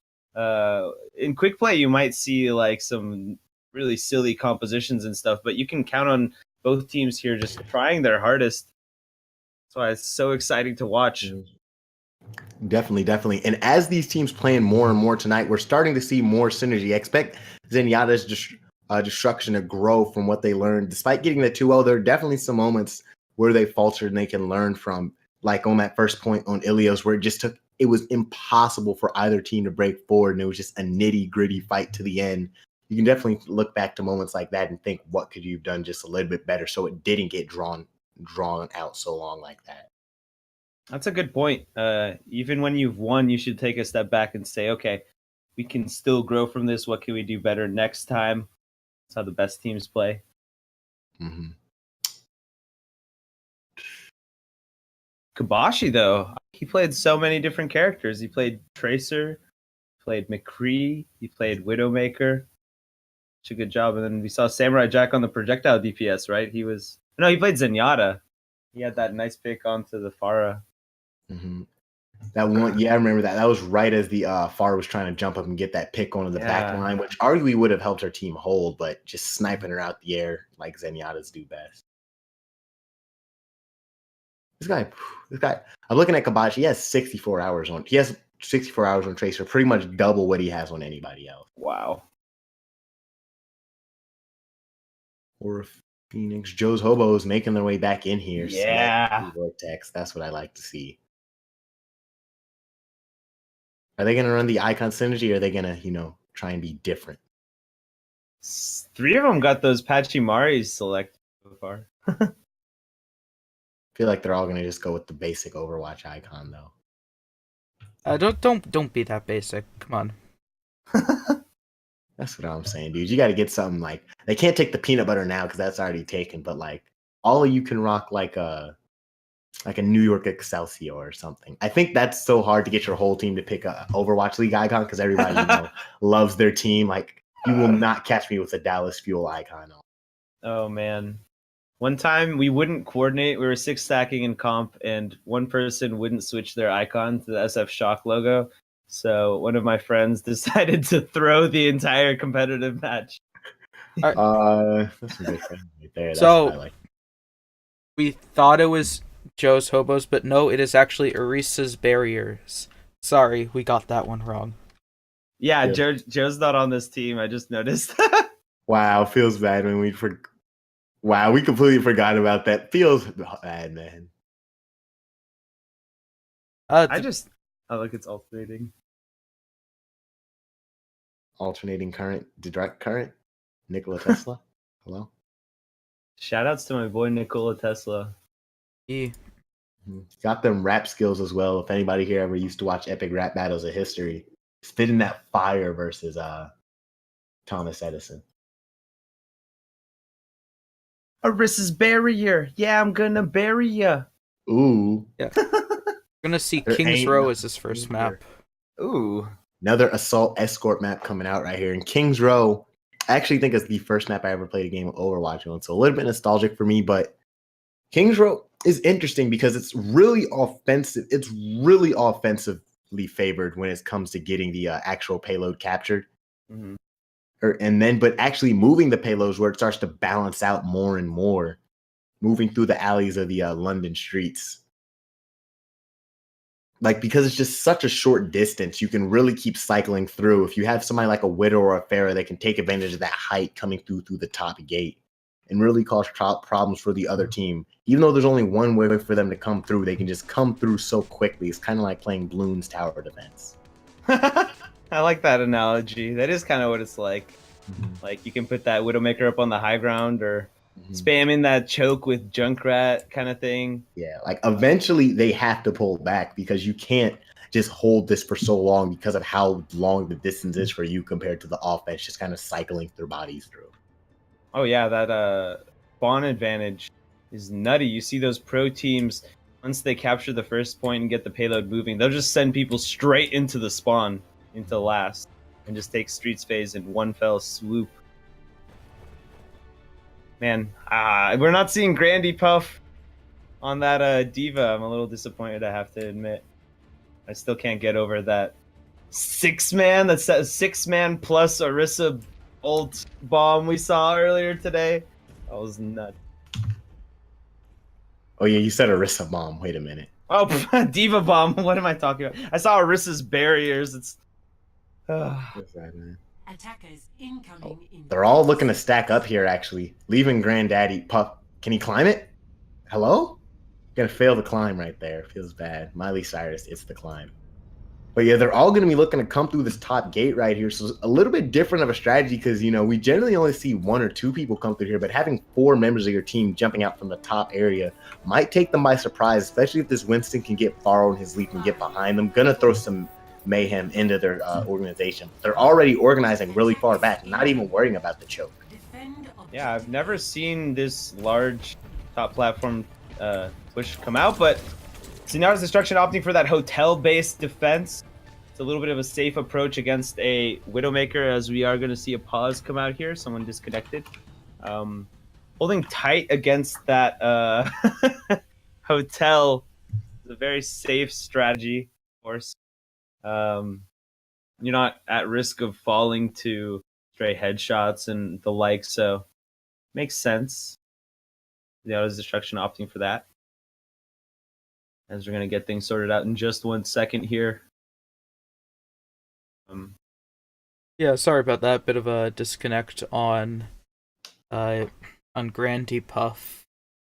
I saw him not moving. I'm like, is he gonna move or is he disconnected? Turns out disconnected. Yeah, I'm trying to get them to sub me in, guys, but unfortunately, they're trying to get me back. So the team comps that we saw come up right here. Crames is running the Winston, Aura Phoenix on Mercy, Kaboshi on Tracer, Samurai Jack on Zenyatta, Germ on Diva, Penguinio on the Reaper. Compared to the side of Cement, the other side of Orisa's Barriers running Cement with the Zenyatta, TD Vortex on the Mercy, Suzuni on Winston, Raven on Tracer, missing character, and then Skullduggery on the Diva. How do you feel these appropriate for this first point? I mean, neither team playing any games here. We're gonna run Mercy Zenyatta, we're gonna run Winston Diva. You know what I mean? It's time to play the meta here, boys. Grandy Puff is back into the game. And I don't blame them at all. I think if you're on this patch of Overwatch, if you're not playing Winston Diva, Mercy Zenyatta, you're at a disadvantage, unfortunately. Come on, we got to give the Russians some love. What do you mean, Zarya? she has her moments, but no, yeah, Zarya just love Zarya. I like Zarya too, but her ultimate compared to Winston, like she just takes so long to charge. Winston can get his ultimate so quick, and honestly, it's so nice just being able to, especially in a moment like this where the teams are still learning coordination. They've gotten a lot better at it as we've seen, but still, you know, getting thrown off every once in a while when you have a Winston jumping onto your support and they're yelling Winston 50 times and no one's able to get back. Really able to throw a monkey wrench into the soup. Definitely will work as we are live here. Raven with an early flank onto the backline. Not managing to catch anyone. Suzuni does get Crames on the front here. Aura Phoenix struggling to stay alive on the light post is going to fall. That's a big pick. Aura Phoenix falling. Means just Samurai Jack left to heal his team up, and he's taking pressure from the lightning gun. Suzuni trying to do what he can, but it does look like Zenyatta's Destruction able to hold strong. Germ getting a couple of picks. Pulse bomb comes out on Penguin Neo and not able to connect. Kabashi does some work, but in the end, it is Zenyatta's Destruction holding strong. Zenyatta's Destruction, the hotel-based defense ended up working out. It looked kind of surprised, but the fact that they didn't buy in to letting that team, they didn't let them have that advantage that is when you plan that choke, you can literally walk out the gate and get back to firing into the fight. It makes them work for it a little bit more, which means it might have thrown them off a little bit in terms of their game plan. They weren't prepared for this, and now they're going to be trying to come at it again. Crane jumping into the fray right here. getting some lasers down. Kiboshi getting that stick onto Suzuni takes him down. TD Vortex going down as well. It means losing a tank and a carry. Another support, just an absolute massacre right here. No Boston taking them down one by one as they chase them in and around. And that also is just kind of style points at this point. Samurai Jack had another one of those ultimates last game. Perhaps just wanted to get his teammates enlightened for the next fight and get them all in a good head state. But besides that, they only used the Pulse Bomb, so ult advantage going in their favor. Suzuni coming up on that Primal Rage on the sides of versus barriers, and they're going to have to push up with just that. Frames popping a Primal Rage of his own to bait them off the point. With Penguin Neo in the back line here gets TD Vortex and Grandy Pop. And then Crane just jumping back and forth across the fight, smacking people silly as best he can. The ultimate coming out from his counterpart Suzuni, but this fight is already won after you got the support so early. Or a Phoenix going down, however. Germ getting this double kill to close it out. Means they're going to win again. Nice stick from Kiboshi on the Granddaddy Puff. Means they're able to hold again from the side of Zenyatta's destruction. And now coming up on the last minute, pretty much all the ultimates were used. TD Vortex is going to be the only one coming up soon. Maybe Granddaddy Puff. And this is going to be tough for them to push this.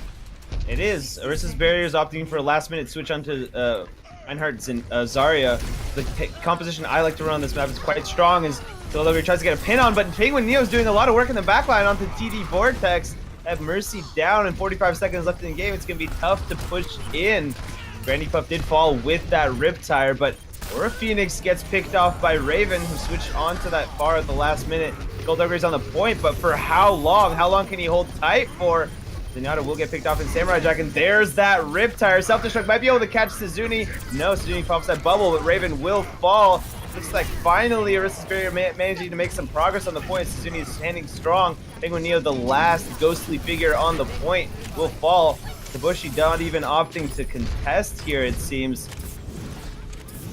Yeah, they're just going to pull back, give this up at the last minute, and I feel this ended up happening. Zenyatta's destruction. Are they actually going to run forward with the Zenyatta, give them the last boost? One last fight is what they're going to need right here. Boost them all up. Samurai Jack, good ulti, allows the team to get their way onto the point. Nice rocket! Oh my god, that Earth Shatter smacking everybody down, dead in their tracks. Raven with the double kill. Skullduggery picking some up. Kiboshi trying to do something though. They might still have it unless Penguin Neo can pop it off. They can't do it. These two DPSs. They did the impossible. Kidding me? Oh my gosh. Kiboshi and Penguin Neo saying, we put the team on our respective backs here. Kiboshi getting a 3K, Penguin Neo getting 2. And wow. Zenyatta's destruction holding on first against all odds. I was ready for a Streets phase battle, but looks like we're going to be holding on first on King's Row. Coming up big right there. I was going to say I was really surprised they lost the initial fight considering they had the ultimate advantage. And then the Reinhardt Earthshatter catching 4 people, but it caught 4 people. You know what 2 people it didn't catch? Kiboshi and Penguin Neo. Then, everybody just jumped forward. They're like, guys, we got the 4-man ultimate. We got this.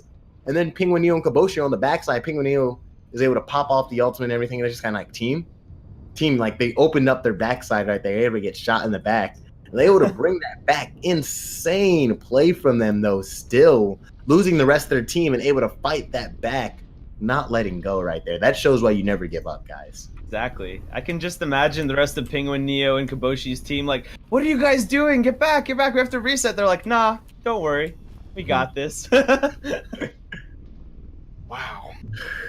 So now sides going to be swapped, roles going to be swapped around.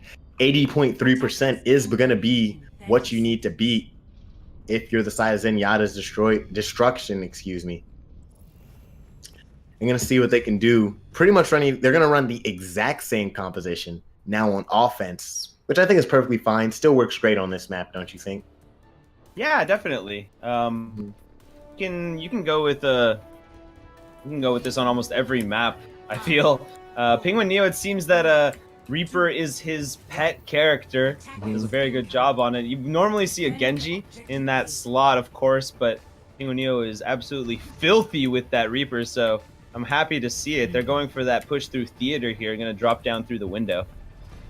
Definitely going to be looking for their spot. team playing the hotel defense, so they don't really see what they're going to. Really doesn't matter until they bust out. We have Soldier trying to go around, get some information, gonna finally run up here and get them caught. He's gonna pull back quickly, and now his team has this insight. As they're firing her up onto them, pulling through that hotel, it's gonna be a fight from the sky down to the ground. Still waiting for them to jump down on the point, and Crames is gonna pop it open. Jumping in with this Tesla cannon, trying to get as many people as he can. Finally getting 2 kills already on the both supports. Uncontested right here, and they may be able to get this really early. Zenyatta's destruction is looking really good in their favor already. They might be able to get this first try. Yeah, definitely. Skullduggery is going to have to pull off what Penguin Neo did in the first round, and it's not going to happen here. The coordination from Crames and Germ just too much, as Crames is going to step forward here and try to prevent any kind of respawn shenanigans. That's going to be Zenyatta's destruction taking it and looking very dominant on King's Row. Crames not anything, but yeah, just incredible. Both sides of the map right there. Their defense hold. Kaboshi coming up. Kaboshi would play again. Kaboshi and Reaper with an insane hold right here in overtime. And then on offense, just able to get through right there. They took a really long push around, but Crane's able to get around the backside and then just jump down, get both supports with the Tesla cannon. Not enough people peeling back to keep them alive. Means that once you lose those supports that early, you're fighting like an 85-degree angle of an uphill fight. And you just aren't able to, it's very hard to come back from that, and they just unfortunately weren't able to do it. Yeah, that dive was so strong. The Winston Diva coordinating, like you said, it's just steep battle to fight, and man, I'm speechless. That was so I thought we were gonna see a street space for sure. I was like, it's like a little bit disappointing, but I guess we're going on to game 2 here. Sorry. Granddaddy Puff, yeah, disconnecting right here. So we're going to have a little bit of pause. We can just get ready, get into this next map. What is the next map?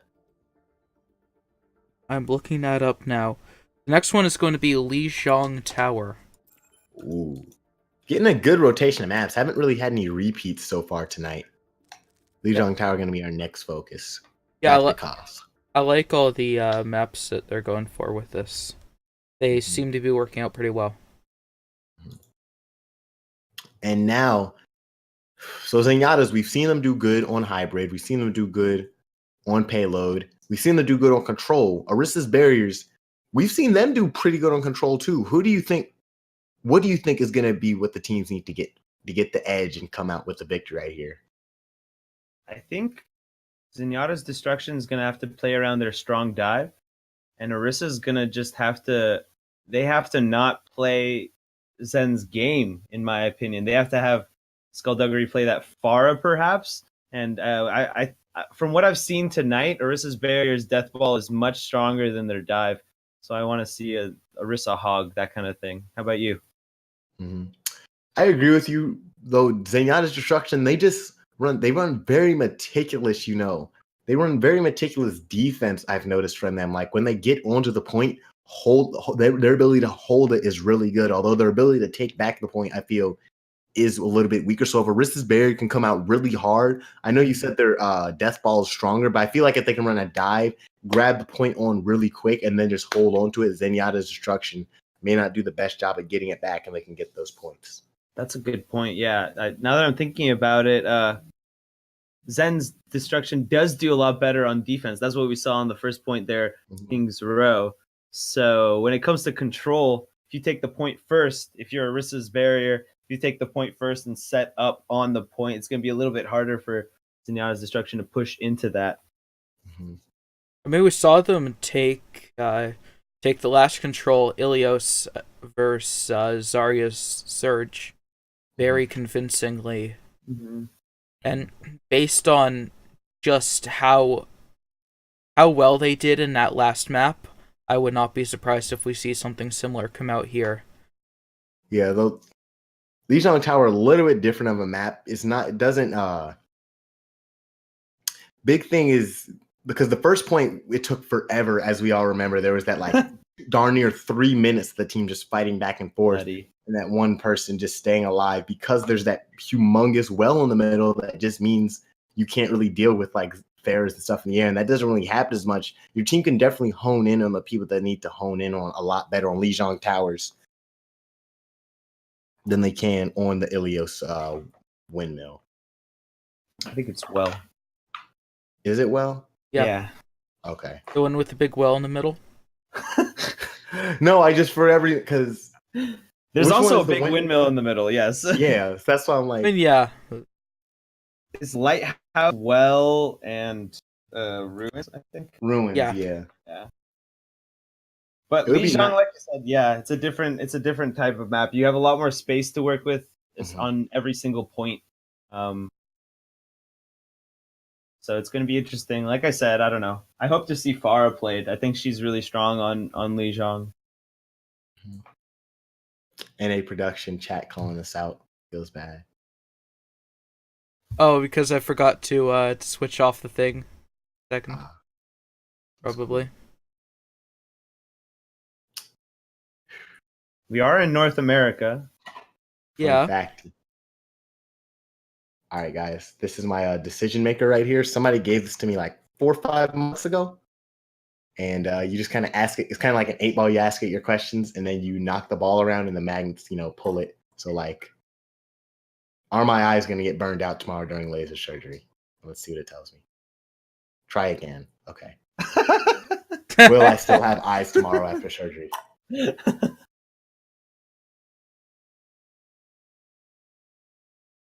Rephrase. I hope so. For your sake. Yeah, I do too. Kind of, enjoy being able to see. Try again. No, I want an answer.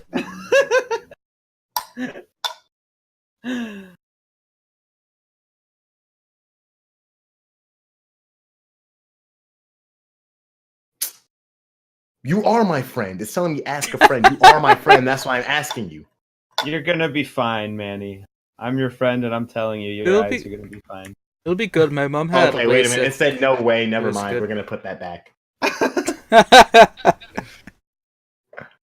Oh, No, my mom had LASIK a tiny bit ago, and it went pretty well.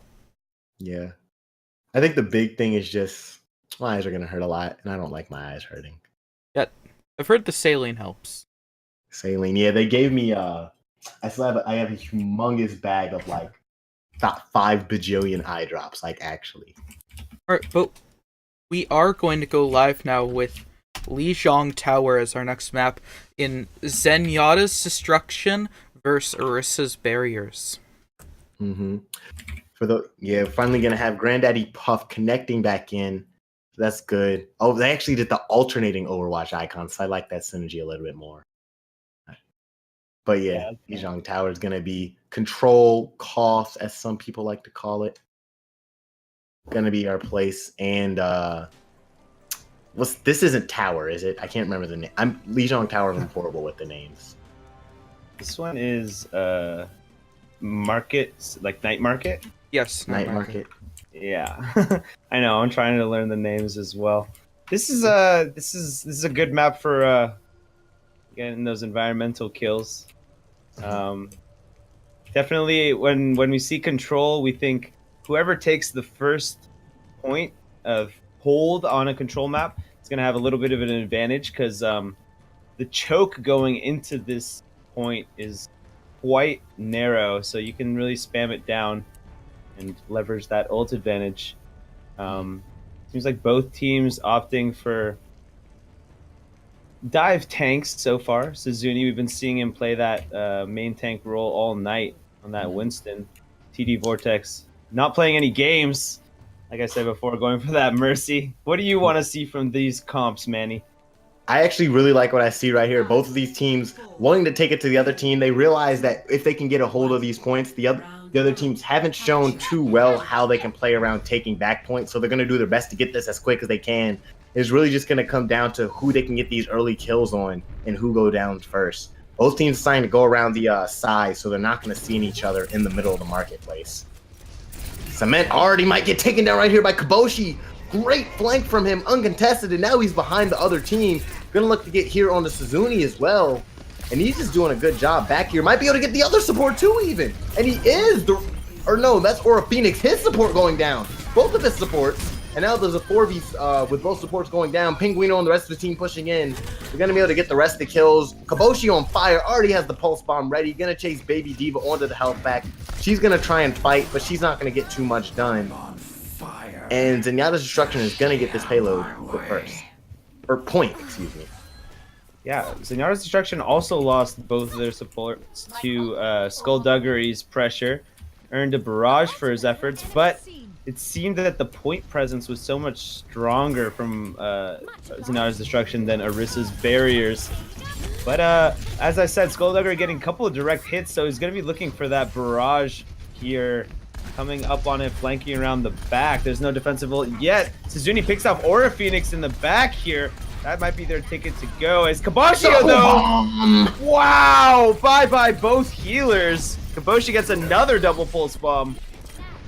And he gets it on both of the healers while Raven's sliding around trying to get killed with him. He's already lost both of his, his support systems for when he pulls back. So Kaboshi with this is able to clean up, and he's the only one left on the payload, actually. I love. Gonna just put his spray down. So yeah, great ultimates from him, although his team's also on the way to getting a lot of ultimates back, so they're gonna have the ult economy advantage for this pushback from the side of Orissa's barriers. So they're gonna have to look to get some picks with just straight up, gunplay.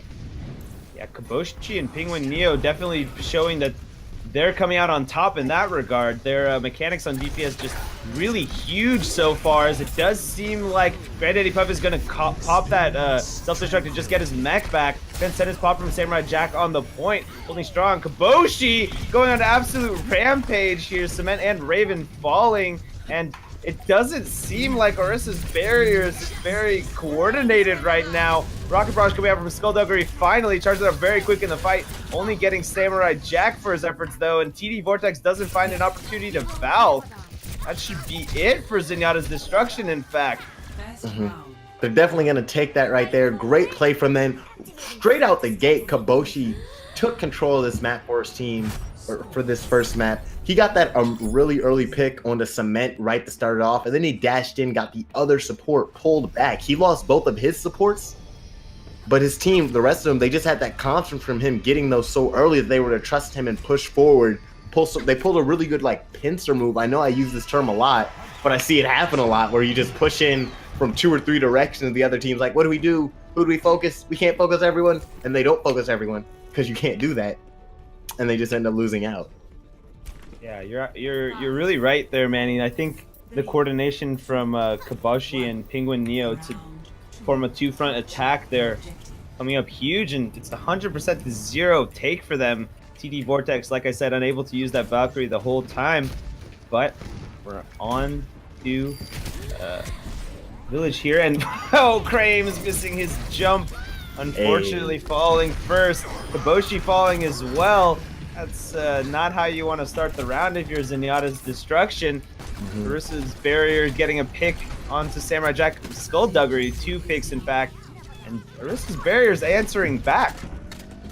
This might be what they wanted right here. They're gonna get control of this of the tower, give them something they definitely want to have. Skullduggery and Mercy flying up high, trying to get them as they push out and hold them back. Like we mentioned, Raven getting that nice kill with the E Aura Phoenix allows them to stagger them even more, losing support. They're not even gonna try and really push anymore. Gonna be a little bit of a reset here for sure. Aura Phoenix finally flying back, and this time it's Orissa's barriers who are in control. They have that intense spam damage from Junkrat and Pharah. Zenyatta's Destruction make that push into White Room. Kaboshi managed to get a pick, but Suzuni comes up with that double kill on the concussing mine. Skullduggery falling off the map right there, not able to boost back. His team losing him might actually play a part in them losing this point back to Zenyatta's Destruction as they're trying to push forward. The blast back from Junkrat creates a little bit of space and gets the thing ticking back down. Kaboshi coming in right here with his rough, tough cowboy gun is able to clear these last 2 members out and get this payload, or this point. I keep saying payload, ticking in the favor of his team. I think the key to that was, like you said, Skullduggery falling off the map, unfortunately. Suzuni had a lot of spam damage into the point, but Kaboshi also got the opening frag in that fight. When you get the first pick in the fight, it's very hard to come back from that. Raven charging on, and Kaboshi once again finding the first kill and canceling out the Riptire. However, Aura Phoenix critically dying there. Kaboshi not finding anyone with his Deadeye, but he will be rolling into the void to try to kill more human beings here. Self-destruct popped in an attempt to perhaps get the mech back on Grandy Puff, and it's not successful as it just wastes the ult, really. Yeah. 5 people on fire for them right there. Shows really great team play coming out on their side. And they're going to have 4 ultimates up to help them with holding this as it's going to get past 50%. Krame's going in real aggressive trying to get this pick on the sport's going to pop his ult and you get to smacking this junk right around, getting all up in his face. Actually just bullying him right now, taking his lunch money in this corner. Kaboshi getting that shot on the skullduggery out the air. Now everything's coming out to push Krane's back. And he's going to jump back really calculated. And then Kaboshi, still another pick right there on the cement is pretty big. Raven getting the kill on the germ to counter it back, tank on tank violence. But they still have Kaboshi up, and he has the rip. He has his Deadeye ready too. If you're Orissa's Barriers, what do you do about Kaboshi? He is killing your teammates left and right here. This man just seems to know how to bob and weave, be in the right place at the right time. Also really durable too. It's not like he's like playing really aggressive in the middle and at least, you know, trading. He's getting these kills, peeling back, and then still being a threat for like fight after fight, pick after pick. Riptire right on the plate for Zuni. He's gonna jump up into the thing, get the kill on to Winston and Samurai Jack. That's pretty nice for him right there. But it might be Orissa's Barriers opening way to get this at 99 back in their favor. Yeah, Zenyatta's Destruction will give it up there. Big barrage came out from Skullduggery there, catching 1 or 2 people, but Zenyatta's Destruction got the job done. They got the point up to 99%. Now it's just a simple point flip, and they'll have it in their pocket. Definitely, definitely. Now we're going to have to see what they can do. They're all trying to stay around this wall, force the other team to play aggressive. Now we're going to see it. Kramer jumping in as the lead man for his team, as he's done so well.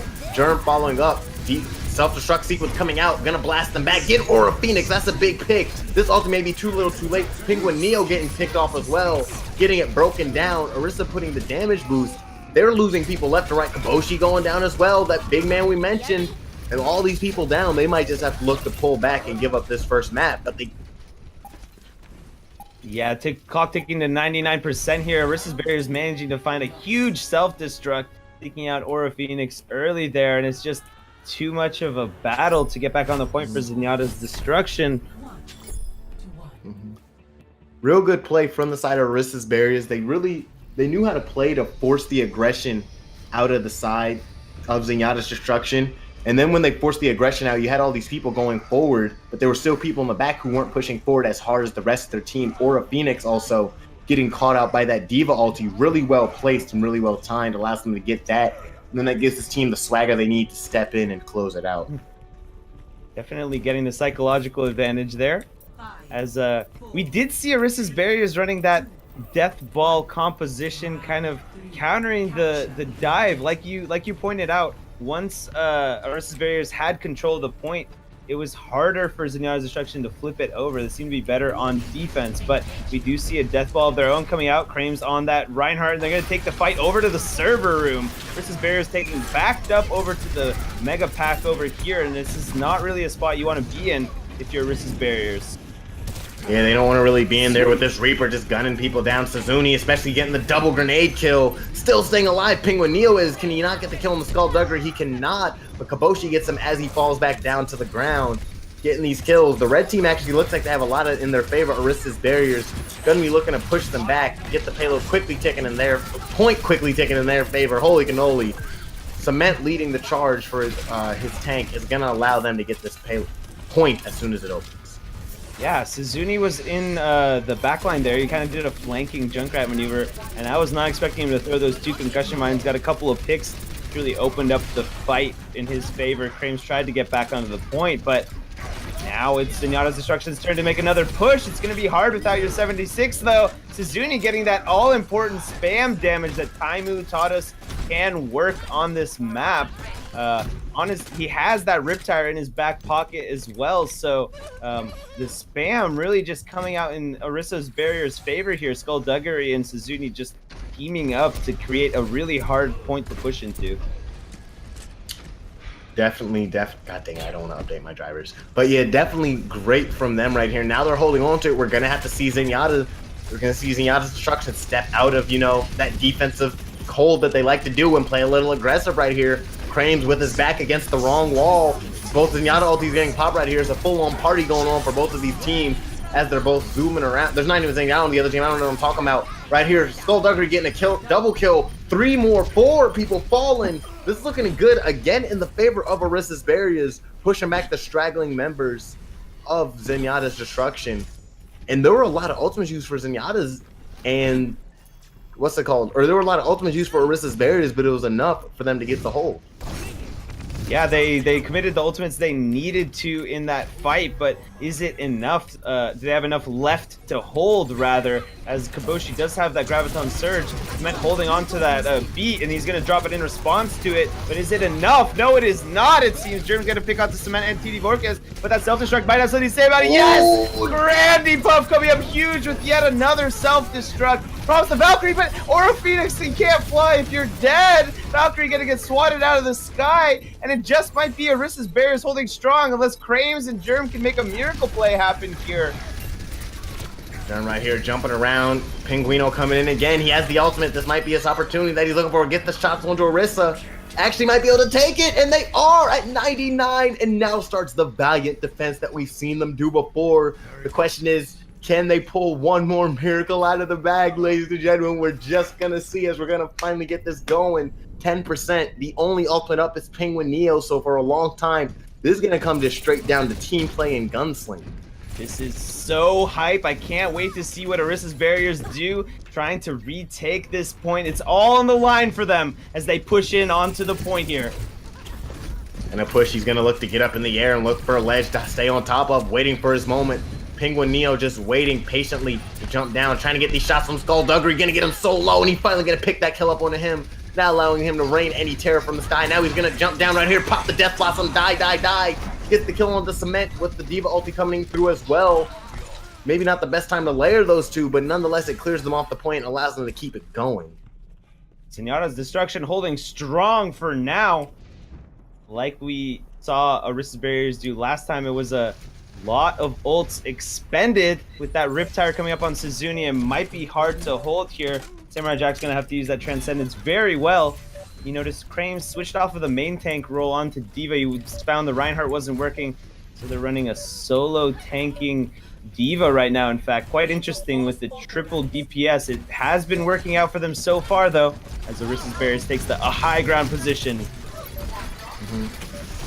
Right here, Penguin Neo, as they're jumping in right here, is going to be stripped in around. Kaboshi with the stick on a Raven from Orissa's Barriers, running the Orisa. Rain from above comes Skullduggery. So Penguin Neo's going to go out and try and get Junkrat while he's in the tire form. Going to pick him in the back, and he's going to shoot the tire, not going to explode in his face, get the health pack. And now this fight's still going. Supports and Baby Diva up still, big one. Cement getting the kill right here. Now it's all to Penguin Neo. He has to hold out for his team in this 2v1. Reinforcements are coming. The cavalry are charging forward as Aura Phoenix gets here with the healing, and now we're in overtime. This fight is going to come down to every little inch. What we can see, Granddaddy Puff has that ultimate ready again. He might be able to make it happen when his team needs it. Raven getting the kills and popping the thing. He's going to send it forward on the point. Gonna see if he can get Neo. He's going to go down, and the rest of his team isn't there. They're gone. The payload is ticking, or the point is ticking, and no one's there to really hold it. They're going to get it. Overtime, Wit going to burn down, and they can't get back in time. One person throwing their body, going to quickly get taken down. Kaboshi, no shenanigans. And Germ can't make it, and that's it. Orissa's Barriers win. Orissa's Barriers taking that very exciting, tying the series up 1-1, hanging on by the skin of their teeth. Very nice play we saw from both teams there, but definitely Orissa's Barriers at the end holding very strong. 99-99 at the end. Penguin Neo did everything he could. Unable to hold in the end. We're going to go to a game 3 here, and I'm so excited to see it. Heck yeah, man. That was amazing right there at the end, watching that. Get into the next map. Let's see what we got. Blizzard World, let's get it. Is it really? Actually, no, I'm just messing around. Oh. Blizzard World is interesting. So I've been playing the playlist, and I casted some games of Blizzard World earlier, some scrims of Blizzard on Blizzard World, and not a vertically big map. It's pretty much two really small vertical levels you can be on. But if you're on offense, Route 66, it's incredibly long to get to the payload because it's a hybrid map. It takes forever to get to that point. Like, it's really hard to get there. And it's a very defensive map favored in that point. Once they get it moving, it honestly feels like 4 payload maps thrown together. Like, it reminds me of Eichenwald in the castle. It reminds me of El Dorado, have to like push up and around that corner. It reminds me of Route 66 because of where you hold. Like, it reminds me of Route 66 because of where the defense sets up. It's really interesting. Speaking of Route 66, that's where we are. Get your kicks on Route 6. Has anyone here seen Cars? Of course. I don't know why. I just can't.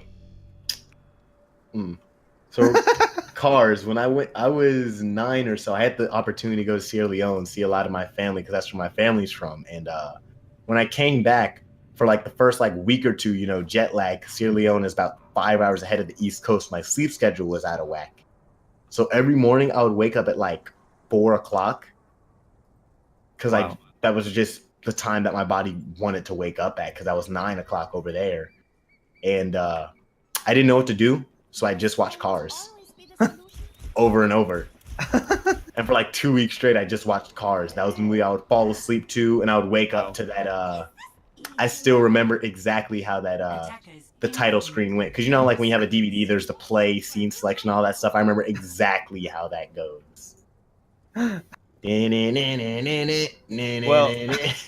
we're going to see a little car rolling around the streets of Route 66 here, as we are on a escort map. The payload is going to be, you can think of it as Mater, okay, Manny? Okay, there we go. I mean, we could think of it as Mater if Mater had a machine gun mounted on top of him. We're going to see Bastion coming out right here.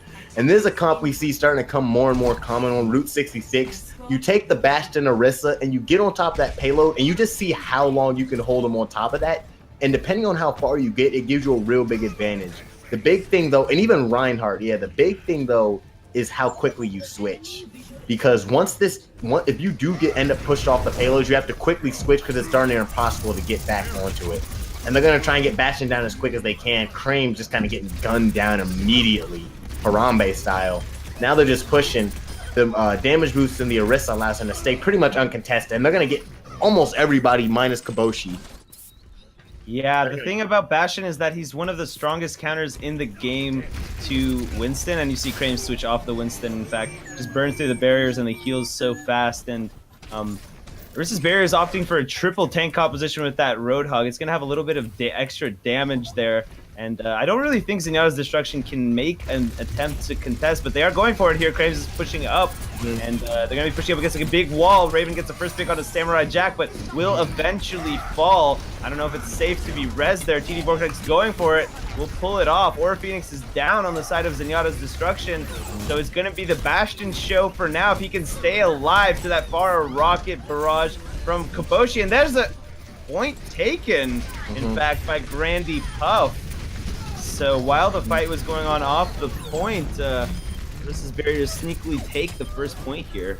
Yeah, Penguin Neo doing a pretty good job watching him with the Junkrat firing it around, getting it in between the payload and that little wall, catching everybody that was in there. But just, Granddaddy Puff sneaking himself on there with no one on there to contest it and able to get it in for them and now give them 4.5 minutes to push it through these Route 66 streets. And luckily enough for Zenyatta's Destruction, they have that Junkrat Riptire charged up. If they can play around that and get Bastion off the cart, it's going to be great for them. Roadhog in the backline here, Suzuni a little bit out of position. It might be difficult for them to come back here as Penguin Neo does pop that Riptire and see what he does with that. Gonna come back here looking for somebody to blow up onto. Gonna try to get the double kill right in on the Skulldugger and Cement.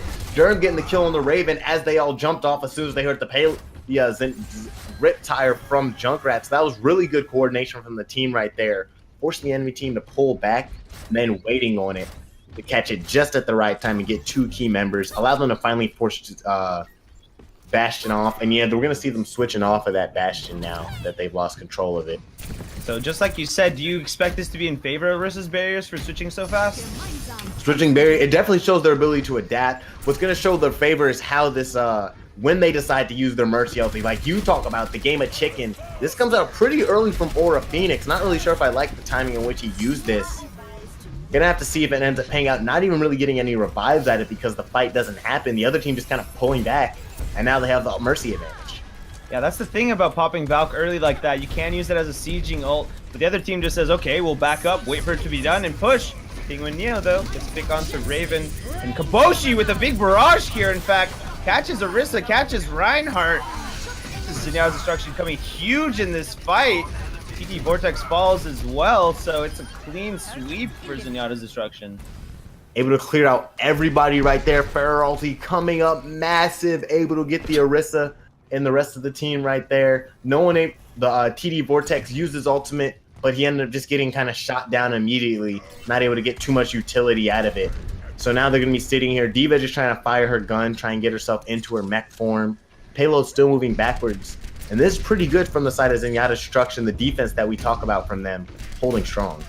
Yeah, Penguin Neo definitely getting a lot of good spam damage into there. Very good at the defensive characters here, getting pushed off of the mechanics shop. Transcendence popped early from Cement, took a little bit of pressure, and we see an Earth Shatter come out from Grandy Perp. It's not as big as we're used to seeing from him, however, and it looks like Zenyatta's Destruction just kind of toying with them. Grandy Puff, in fact, actually popping his. Sorry, that was Cranes who popped his earlier. Grandy Puff popping his Shatter and does get Samurai Jack, but at the end of the day, it's Zenyatta's Destruction coming away with another fight won. And they still are holding on to it. Kaboshi's had another ultimate charging. Germ has his ultimate. Penguin Neo still has his. They really only had to use the Earth Shatter there, which is already a third of the way back up. This is looking really good for Zenyatta's Destruction. Just off of their ability to play without using their ultimates, although Suzumi's going to shoot, you know, Aura Phoenix in the mouth very disrespectfully. Yeah, that's not someone you want to lose. The Aura Phoenix holding on to that Valkyrie there. It's a very critical pick. Self-destruction out on the point and does catch Raven and Cement, managing to give his team a foothold in the back of the fight here. Their ult advantage coming up big. Granny Puff is probably going to get staggered here as well, as it's just Suzuni left on that Soldier 76 on the point. But Germ might be able to take him out. No, Germ in fact goes for the fight on the big pack. Suzuni's pushing the point. C9? Yes. Kraves also seems to miss the point. Suzuni, what? Suzuni getting a lot of distance on the point. Gonna pull back right there, make it away. And now the rest of his team, he's met back out with them. That actually helped them out a lot. They weren't able to they didn't even notice him because he was crouched down in Soldier 76 wearing that camouflage, able to blend in with the payload right there. And now actually the ultimate advantage is gone because they used a lot of their ultimate. They used 2 AoE ultimates right there when I felt only one was necessary. And now the ultimate advantage is actually in the favor of Orisa's barriers. So we're gonna have to see how this push comes out. Orisa's barriers with the ult advantage, but not in the player's advantage. Kaboshi got a couple of picks there. Of course, it would be a fast reset from Orisa's barriers. Going to be playing off the back of that Valkyrie. Need to keep TD Vortex alive. Suzuni and TD Vortex need to come up big with their ultimates here. Randy Puff takes out Kaboshi. That's the majority of the damage here. Aura Phoenix also falling, not able to use that Valkyrie again, and the self-destruct will catch them. That skill's coming up entirely in favor of Orisa's barriers. Coming up clutch here. Coming up big indeed. Zarya holding on to that ultimate. Really good discipline, naming that right when the team needed it. And then Granddaddy Puff combining his ultimate on top of that. Able to get that back really quick despite using it in the last fight. Means that his team is able to get now into this garage. However, they're only going to have 120. And it is one of the hardest places to just get a straight push through on. It's not going to be an easy task indeed, but if they can, if Orisa's barriers can pick up Krames early, but it's a big shatter coming out here on the side of Krames, but seems the Transcendence healing is too much. His teammates are on the floor, but they're all meditating. Kaboshi, meanwhile, gets a nice Deadeye onto Cement, forcing this Valk up from TD Vortex, and the self-destruct might, in fact, catch her. Oh! Well, TD Vortex slapped out of the sky by the bomb. Aura Phoenix, though, falling yet again. Aura Phoenix, how long have you held on to that Valkyrie for? Dude, that's what I'm saying. TD Vortex used that. This man, like, he's trying to hold on to it too well. He doesn't want to get called chicken, but eventually his team's just going to call him a dummy because he really needs to use that if his team wants to get the benefit to have advantage in these fights, because now this is pushing forward for them. Reinhardt's standing in the front. The shield's gonna fall, so his team's gonna have to pull back unless they decide to just go dive all the way. Germ getting the kill on the Skullduggery. Actually, kind of surprising he was able to get that. Now we have less than 15 seconds. Yeah, man, it's numbers advantage coming up in Zenyatta's Destruction's favor here. Suzuni does get a pick on the Pingu Neo, bringing it back. This Stealth Destruct needs to be big. It doesn't catch anyone, but the car is still moving. Zenyatta's Destruction forced off the point, and that Transcendence healing him up. Hin not managing to heal through it. Big grab, but is there the follow-up damage? Yes, there is. Suzuni and Skullduggery managing to find it. Or Phoenix finally popping that Valkyrie. Wolverine has one, but no, the Riptire slaps out of the sky. Pingu Neo doing what he can, though, making those heroic plays we're used to seeing him do. He's 1v2 on the point. Can he do it, Manny? He's not going to be able to. Raven going to shoot him down right quick. Cement on top of her, but the rest of the team's a lot further back, and we're going to have to see as they come rushing out these gates what Cement and Raven are able to do. No ultimates coming in, and here we go. Germ going to push him back with his own body, going to quickly get knocked out into Baby Diva form, trying to jump back and peel. Not going to work out. Earthshatter coming up nice right there, getting on to Raven. Kaboshi and friends able to get the rest of the team, and that's an absolute massacre. Where did everybody's health bars go? I don't even know, but all I know is that Zenyatta's Destruction is able to come out with a good defense right here at the end and get her done. I think Kaboshi get her done. Nice. Kaboshi, man, coming up really, really big at the end there. The DPS from both sides just really putting on a clinic tonight. But at the end of the day, Zenyatta's Destruction is going to have to basically finish the map here, right? They have to go all the way through these winding streets of Route 66, so I'm gonna be interested to see what they're gonna go for. Are they gonna go for that pirate ship?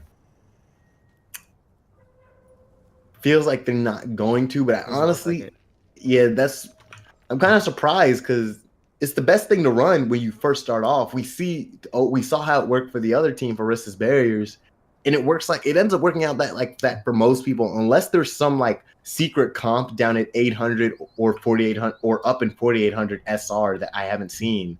Pirate ship just works so well on Route 66.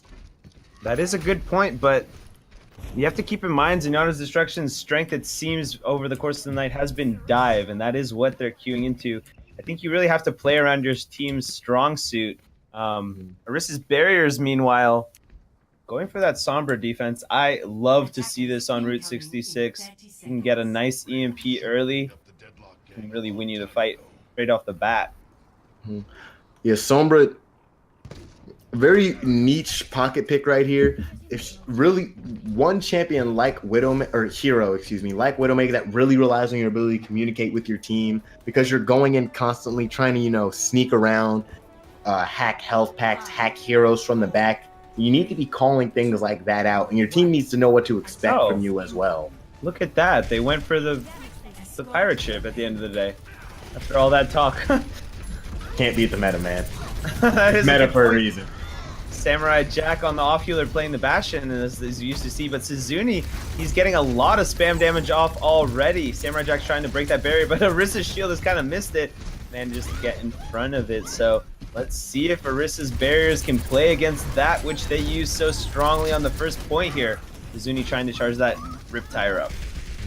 Real great job from Samurai Jack. Actually, something I like when people run pirate ship is knowing that there's a lot of heat coming down on them and then they need to hop off and, reload the cannons, so to speak. And he's going to do that, just that jump off hack coming in right there on the multiple people. Going to shut everybody down. Means nobody has anything, abilities they can use. Going to quickly get taken down and pushed back. Reinhardt charging forward. Going to get somebody through the Orisa. Samurai Jack is shooting him before he can get the charge. Trapped in the middle is Krames. And it looks like blue team's actually just going to keep pushing forward, though. Yeah, Zenyatta's Destruction did a good job of cleaning up the fight at the end of there.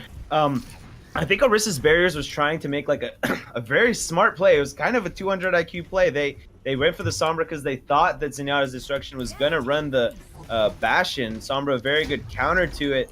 But unfortunately, Raven did charge the EMP quickly, but his team was not able to follow up on it.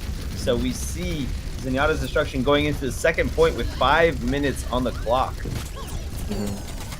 A lot of time for them to push forward. We're going to have to see how they utilize it. Suzuni with his ultimate, but that's pretty much the only one for his team. Could he weave it in? Only on the cranes is the person that goes down. But he's fine with that. Bastion now popping the tank configuration is going to be the first ultimate for his team as he gets rolling forward. Gonna see how big he can go with this. Samurai Jack trying to get as many people as he can here, presumably just trying to get rid of tank configuration in case he needs to switch. Raven, meanwhile, has picked off Germ in the backline. Self-destruct, it could be big. They're kind of bottled up. No, it goes around the corner here. TD Vortex flying in the sky on the defense here, and Cement coming up with a couple picks of his own. So it's Orisa's barriers holding strong. I have to say, I think they were just throwing that Bastion away. They were just saying, we're going to take tank configuration and switch back to Zenyatta.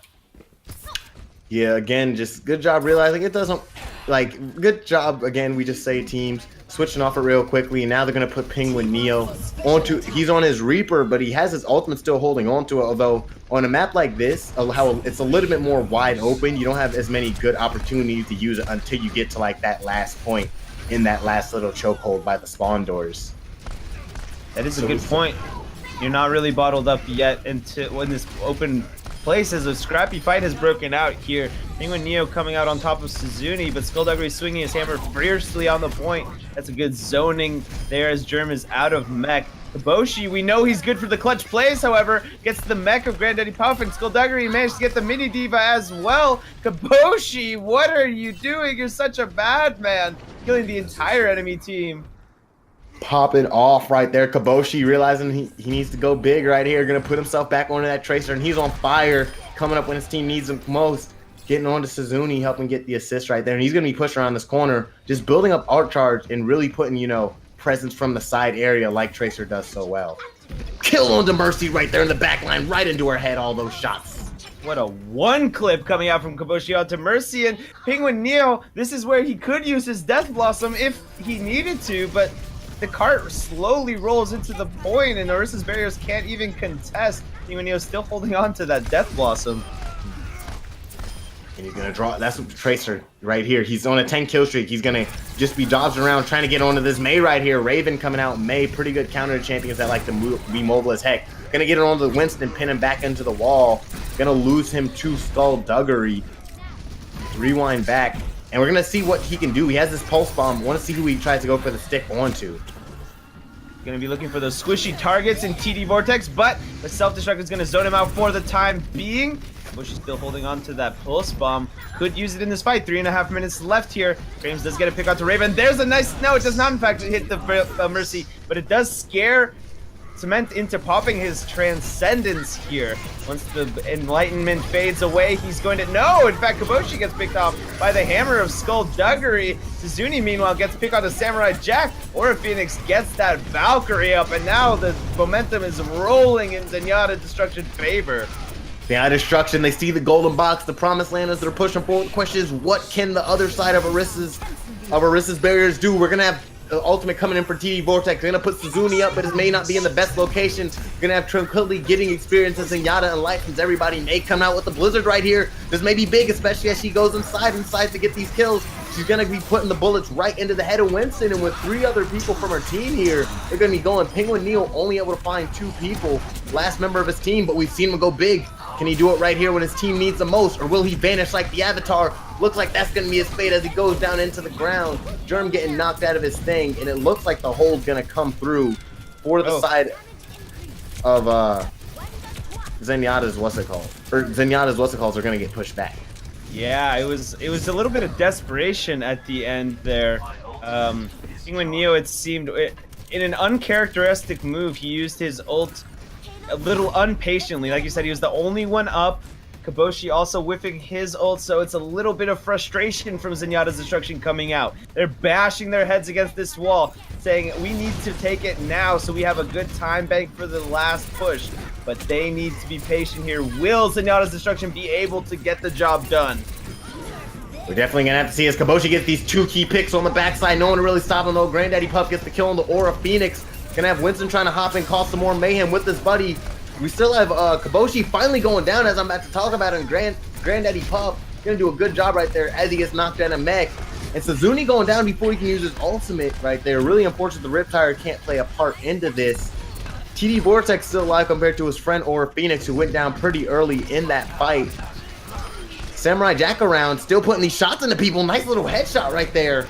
This team's still pushing forward, and they might be able to actually get this going again.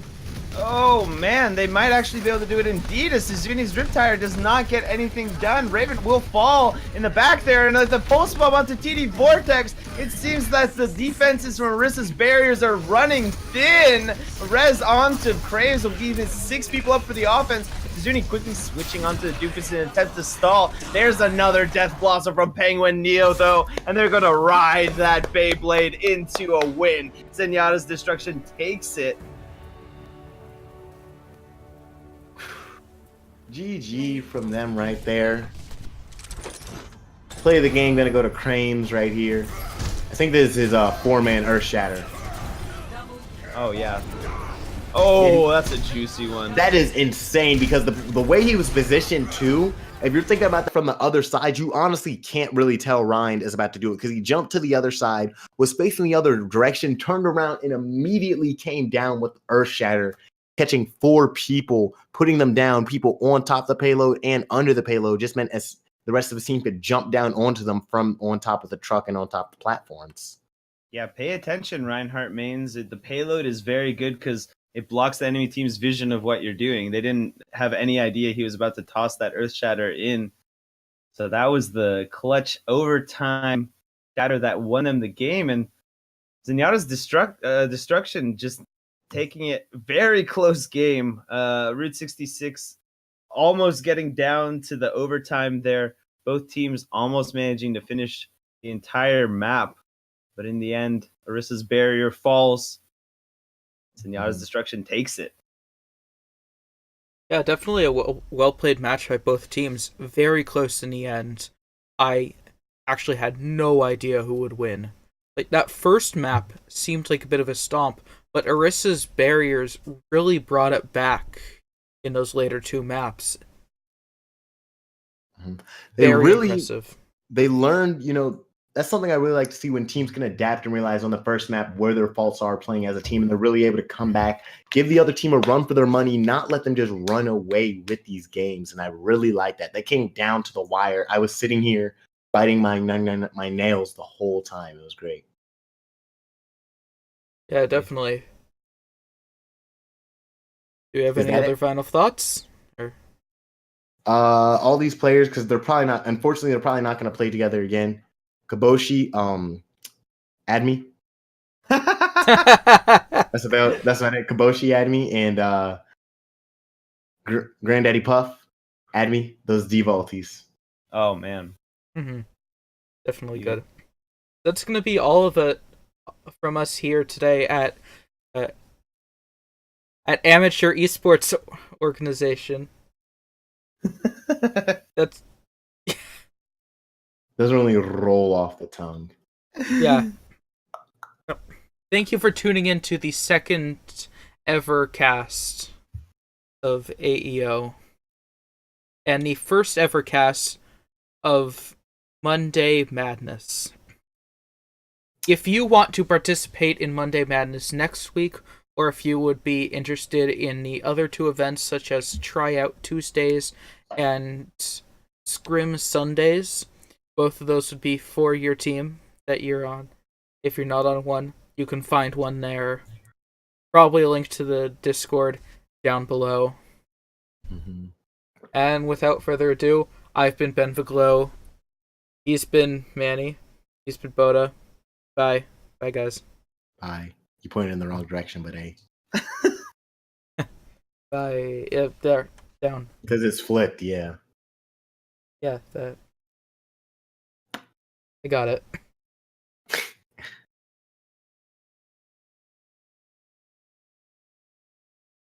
Hobo's opting to stick with that Moira Orisa as XD gets a dash through kill into Granddaddy Puff. That's gonna be their key to go in as XD pulls out the Dragon Blade. Manages to get supports are gonna die. That man finds both healers every single time with his blades. It's so wild as we see that Riptire rolling around from Grandy Puff. Dude, that's what I'm skullduggery. That's not what we want to see for his team right here. Cement trying to go into the other support. Hainu gonna come out triple kill. Going big right there for Seismic Jeff. Other people, and then when he finally turned to focus to Seismic Jeff, he just barely missed out on getting that kill onto him. So being able to have that allowed them get it, but now the ultimate coming out. Triple kill coming up. They want to give up this round. They want to fight this best they can. Diva ulti. Not going to get anybody. Can't emulate the things. My bad. It came out like triple kill. I spoke too soon. Rune Lee getting that. Both teams right here. It's a party going on for both of them. Reaper on top of the lighthouse going to look to jump down. The damage boost coming in is going to come back up again. Going to see how Gorlog decides to use this. Careful. Hit scan on Zenyatta's destruction here. Penguinio last fight was able to count the Mercy, but not able to get it with his Death Blossom. And he has a nice double stick! Low, but then they would get healed up by Mercy. So definitely being able to close out on the kills as quick as possible. And then just straight up team coordination. Kabashi going to open this up with double kill on 2 of the support. Really long fight right here in the contest for the payload. This means for the point, but the big thing is Death Blossom inside the house gets triple kill. 4 people might even go down right here. When you're McCree takes a headshot from Gorlog. Gorlog coming up huge on the Roadhog so far. Oh, him trying to get that self-destruction. He's gonna catch a big one here. As trying to get that self-destruction. He's gonna catch a big one here. As Ella and Steve both fall to it. That means go, go, go. As the Death Blossom also follows up. Gets to 3. Says you're gonna... Seismic death. Seem to be more of a zoning ult as Granddaddy Puff does pop the tack visor. Not managing to find anyone just yet. He does find next to you. Had that Dragon Blade. 4 ultimates used, and their ultimates were right around the corner. When the next fight came, they were finally able to push through those arcs, push the Pharah back. They were really able to just let him stay alive. He's trying to be the key member that his team needs to keep alive. I got you in my sights. Kaboshi gets the double kill on the both supports right here. Maybe found some room for his team to push forward, and he gets another kill on the Gorlog. Time coming up for Zarya's Surge. It's going to be hard for him to push against this Death Blossom. But Gorlog managing to get that whole hog in at the last second. Penguinio, though, answers back. To do something, though. They might still have it unless Penguinio can pop it off. They can't do it. These 2 DPSs. They go to the marketplace. Cement already might get taken down right here by Kaboshi. Great flank from him, uncontested, and now he's behind the other team. Might play a part in them losing this point back to Zenyatta's destruction as they're trying to push forward. The blast back from Junkrat creates a little bit of space and gets the thing ticking back onto the point, but now it's Zenyatta's Destruction's turn to make another push. It's going to be hard without your 76, though. Suzuni getting that all-important spam. No, it is not, it seems. Germ's going to pick out the Cement and TD Vorkes, but that self-destruct might have something to say about it. Yes! Grandy Puff coming up huge with yet another self-destruct. Just kind of getting gunned down immediately, Harambe style. Now they're just pushing. The damage boost in the Orisa allows him to stay pretty much uncontested, and they're going to get almost... Here as Penguinio does pop that Riptire and see what he does with that. Gonna come back here looking for somebody to blow up onto. Gonna try to get the double kill. Much. These picks are going in favor of Orisa's barrier so far. This street trade is kind of hard, but XD! Oh my god, man. Are you kidding me? Getting both supports yet again. We'll back up, wait for it to be done, and push. Penguinio, though, gets pick onto Raven. And Kaboshi with a big barrage here, in fact. Catches Orisa, catches Ryan. The Transcendence healing is too much. His teammates are on the floor, but they're all meditating. Kaboshi, meanwhile, gets a nice Deadeye onto Cement, forcing this Valk up from TD Vortex. And the last push. But they need to be patient here. Will Zenyatta's Destruction be able to get the job done? We're definitely going to have to see his Kaboshi flying up in the sky in TD Vortex, laying the siege mode down. Granddaddy Confirm comes in with a huge self-destruct. Oh my god! Are you kidding me? Not what I wished for, Manny. They're running the pirate ship, and it does look like they are making some progress here. Versus barrier on the high ground, however. To get them healthy and help them out, but it quickly gets destroyed. High Noon on the backside. Gonna get killed before he can even do anything. Great shooting from Raven with those rockets. Cement and the rest of the gonna go aggressive. Raven going in with that pin right there. XD and his team fighting back. Granddaddy Pup on the back line. Gonna see nothing with that Diva Bomb. Granddaddy Pup getting another person. Actually really found what they needed on the side. Yeah, but it is up to this Riptire to see if they can make something happen. And keep in mind, Discord onto the Pharah, trying to make her a prime target to take down. The rest of the team, XD on the back line, both supports again. This man is insane. Ooh, the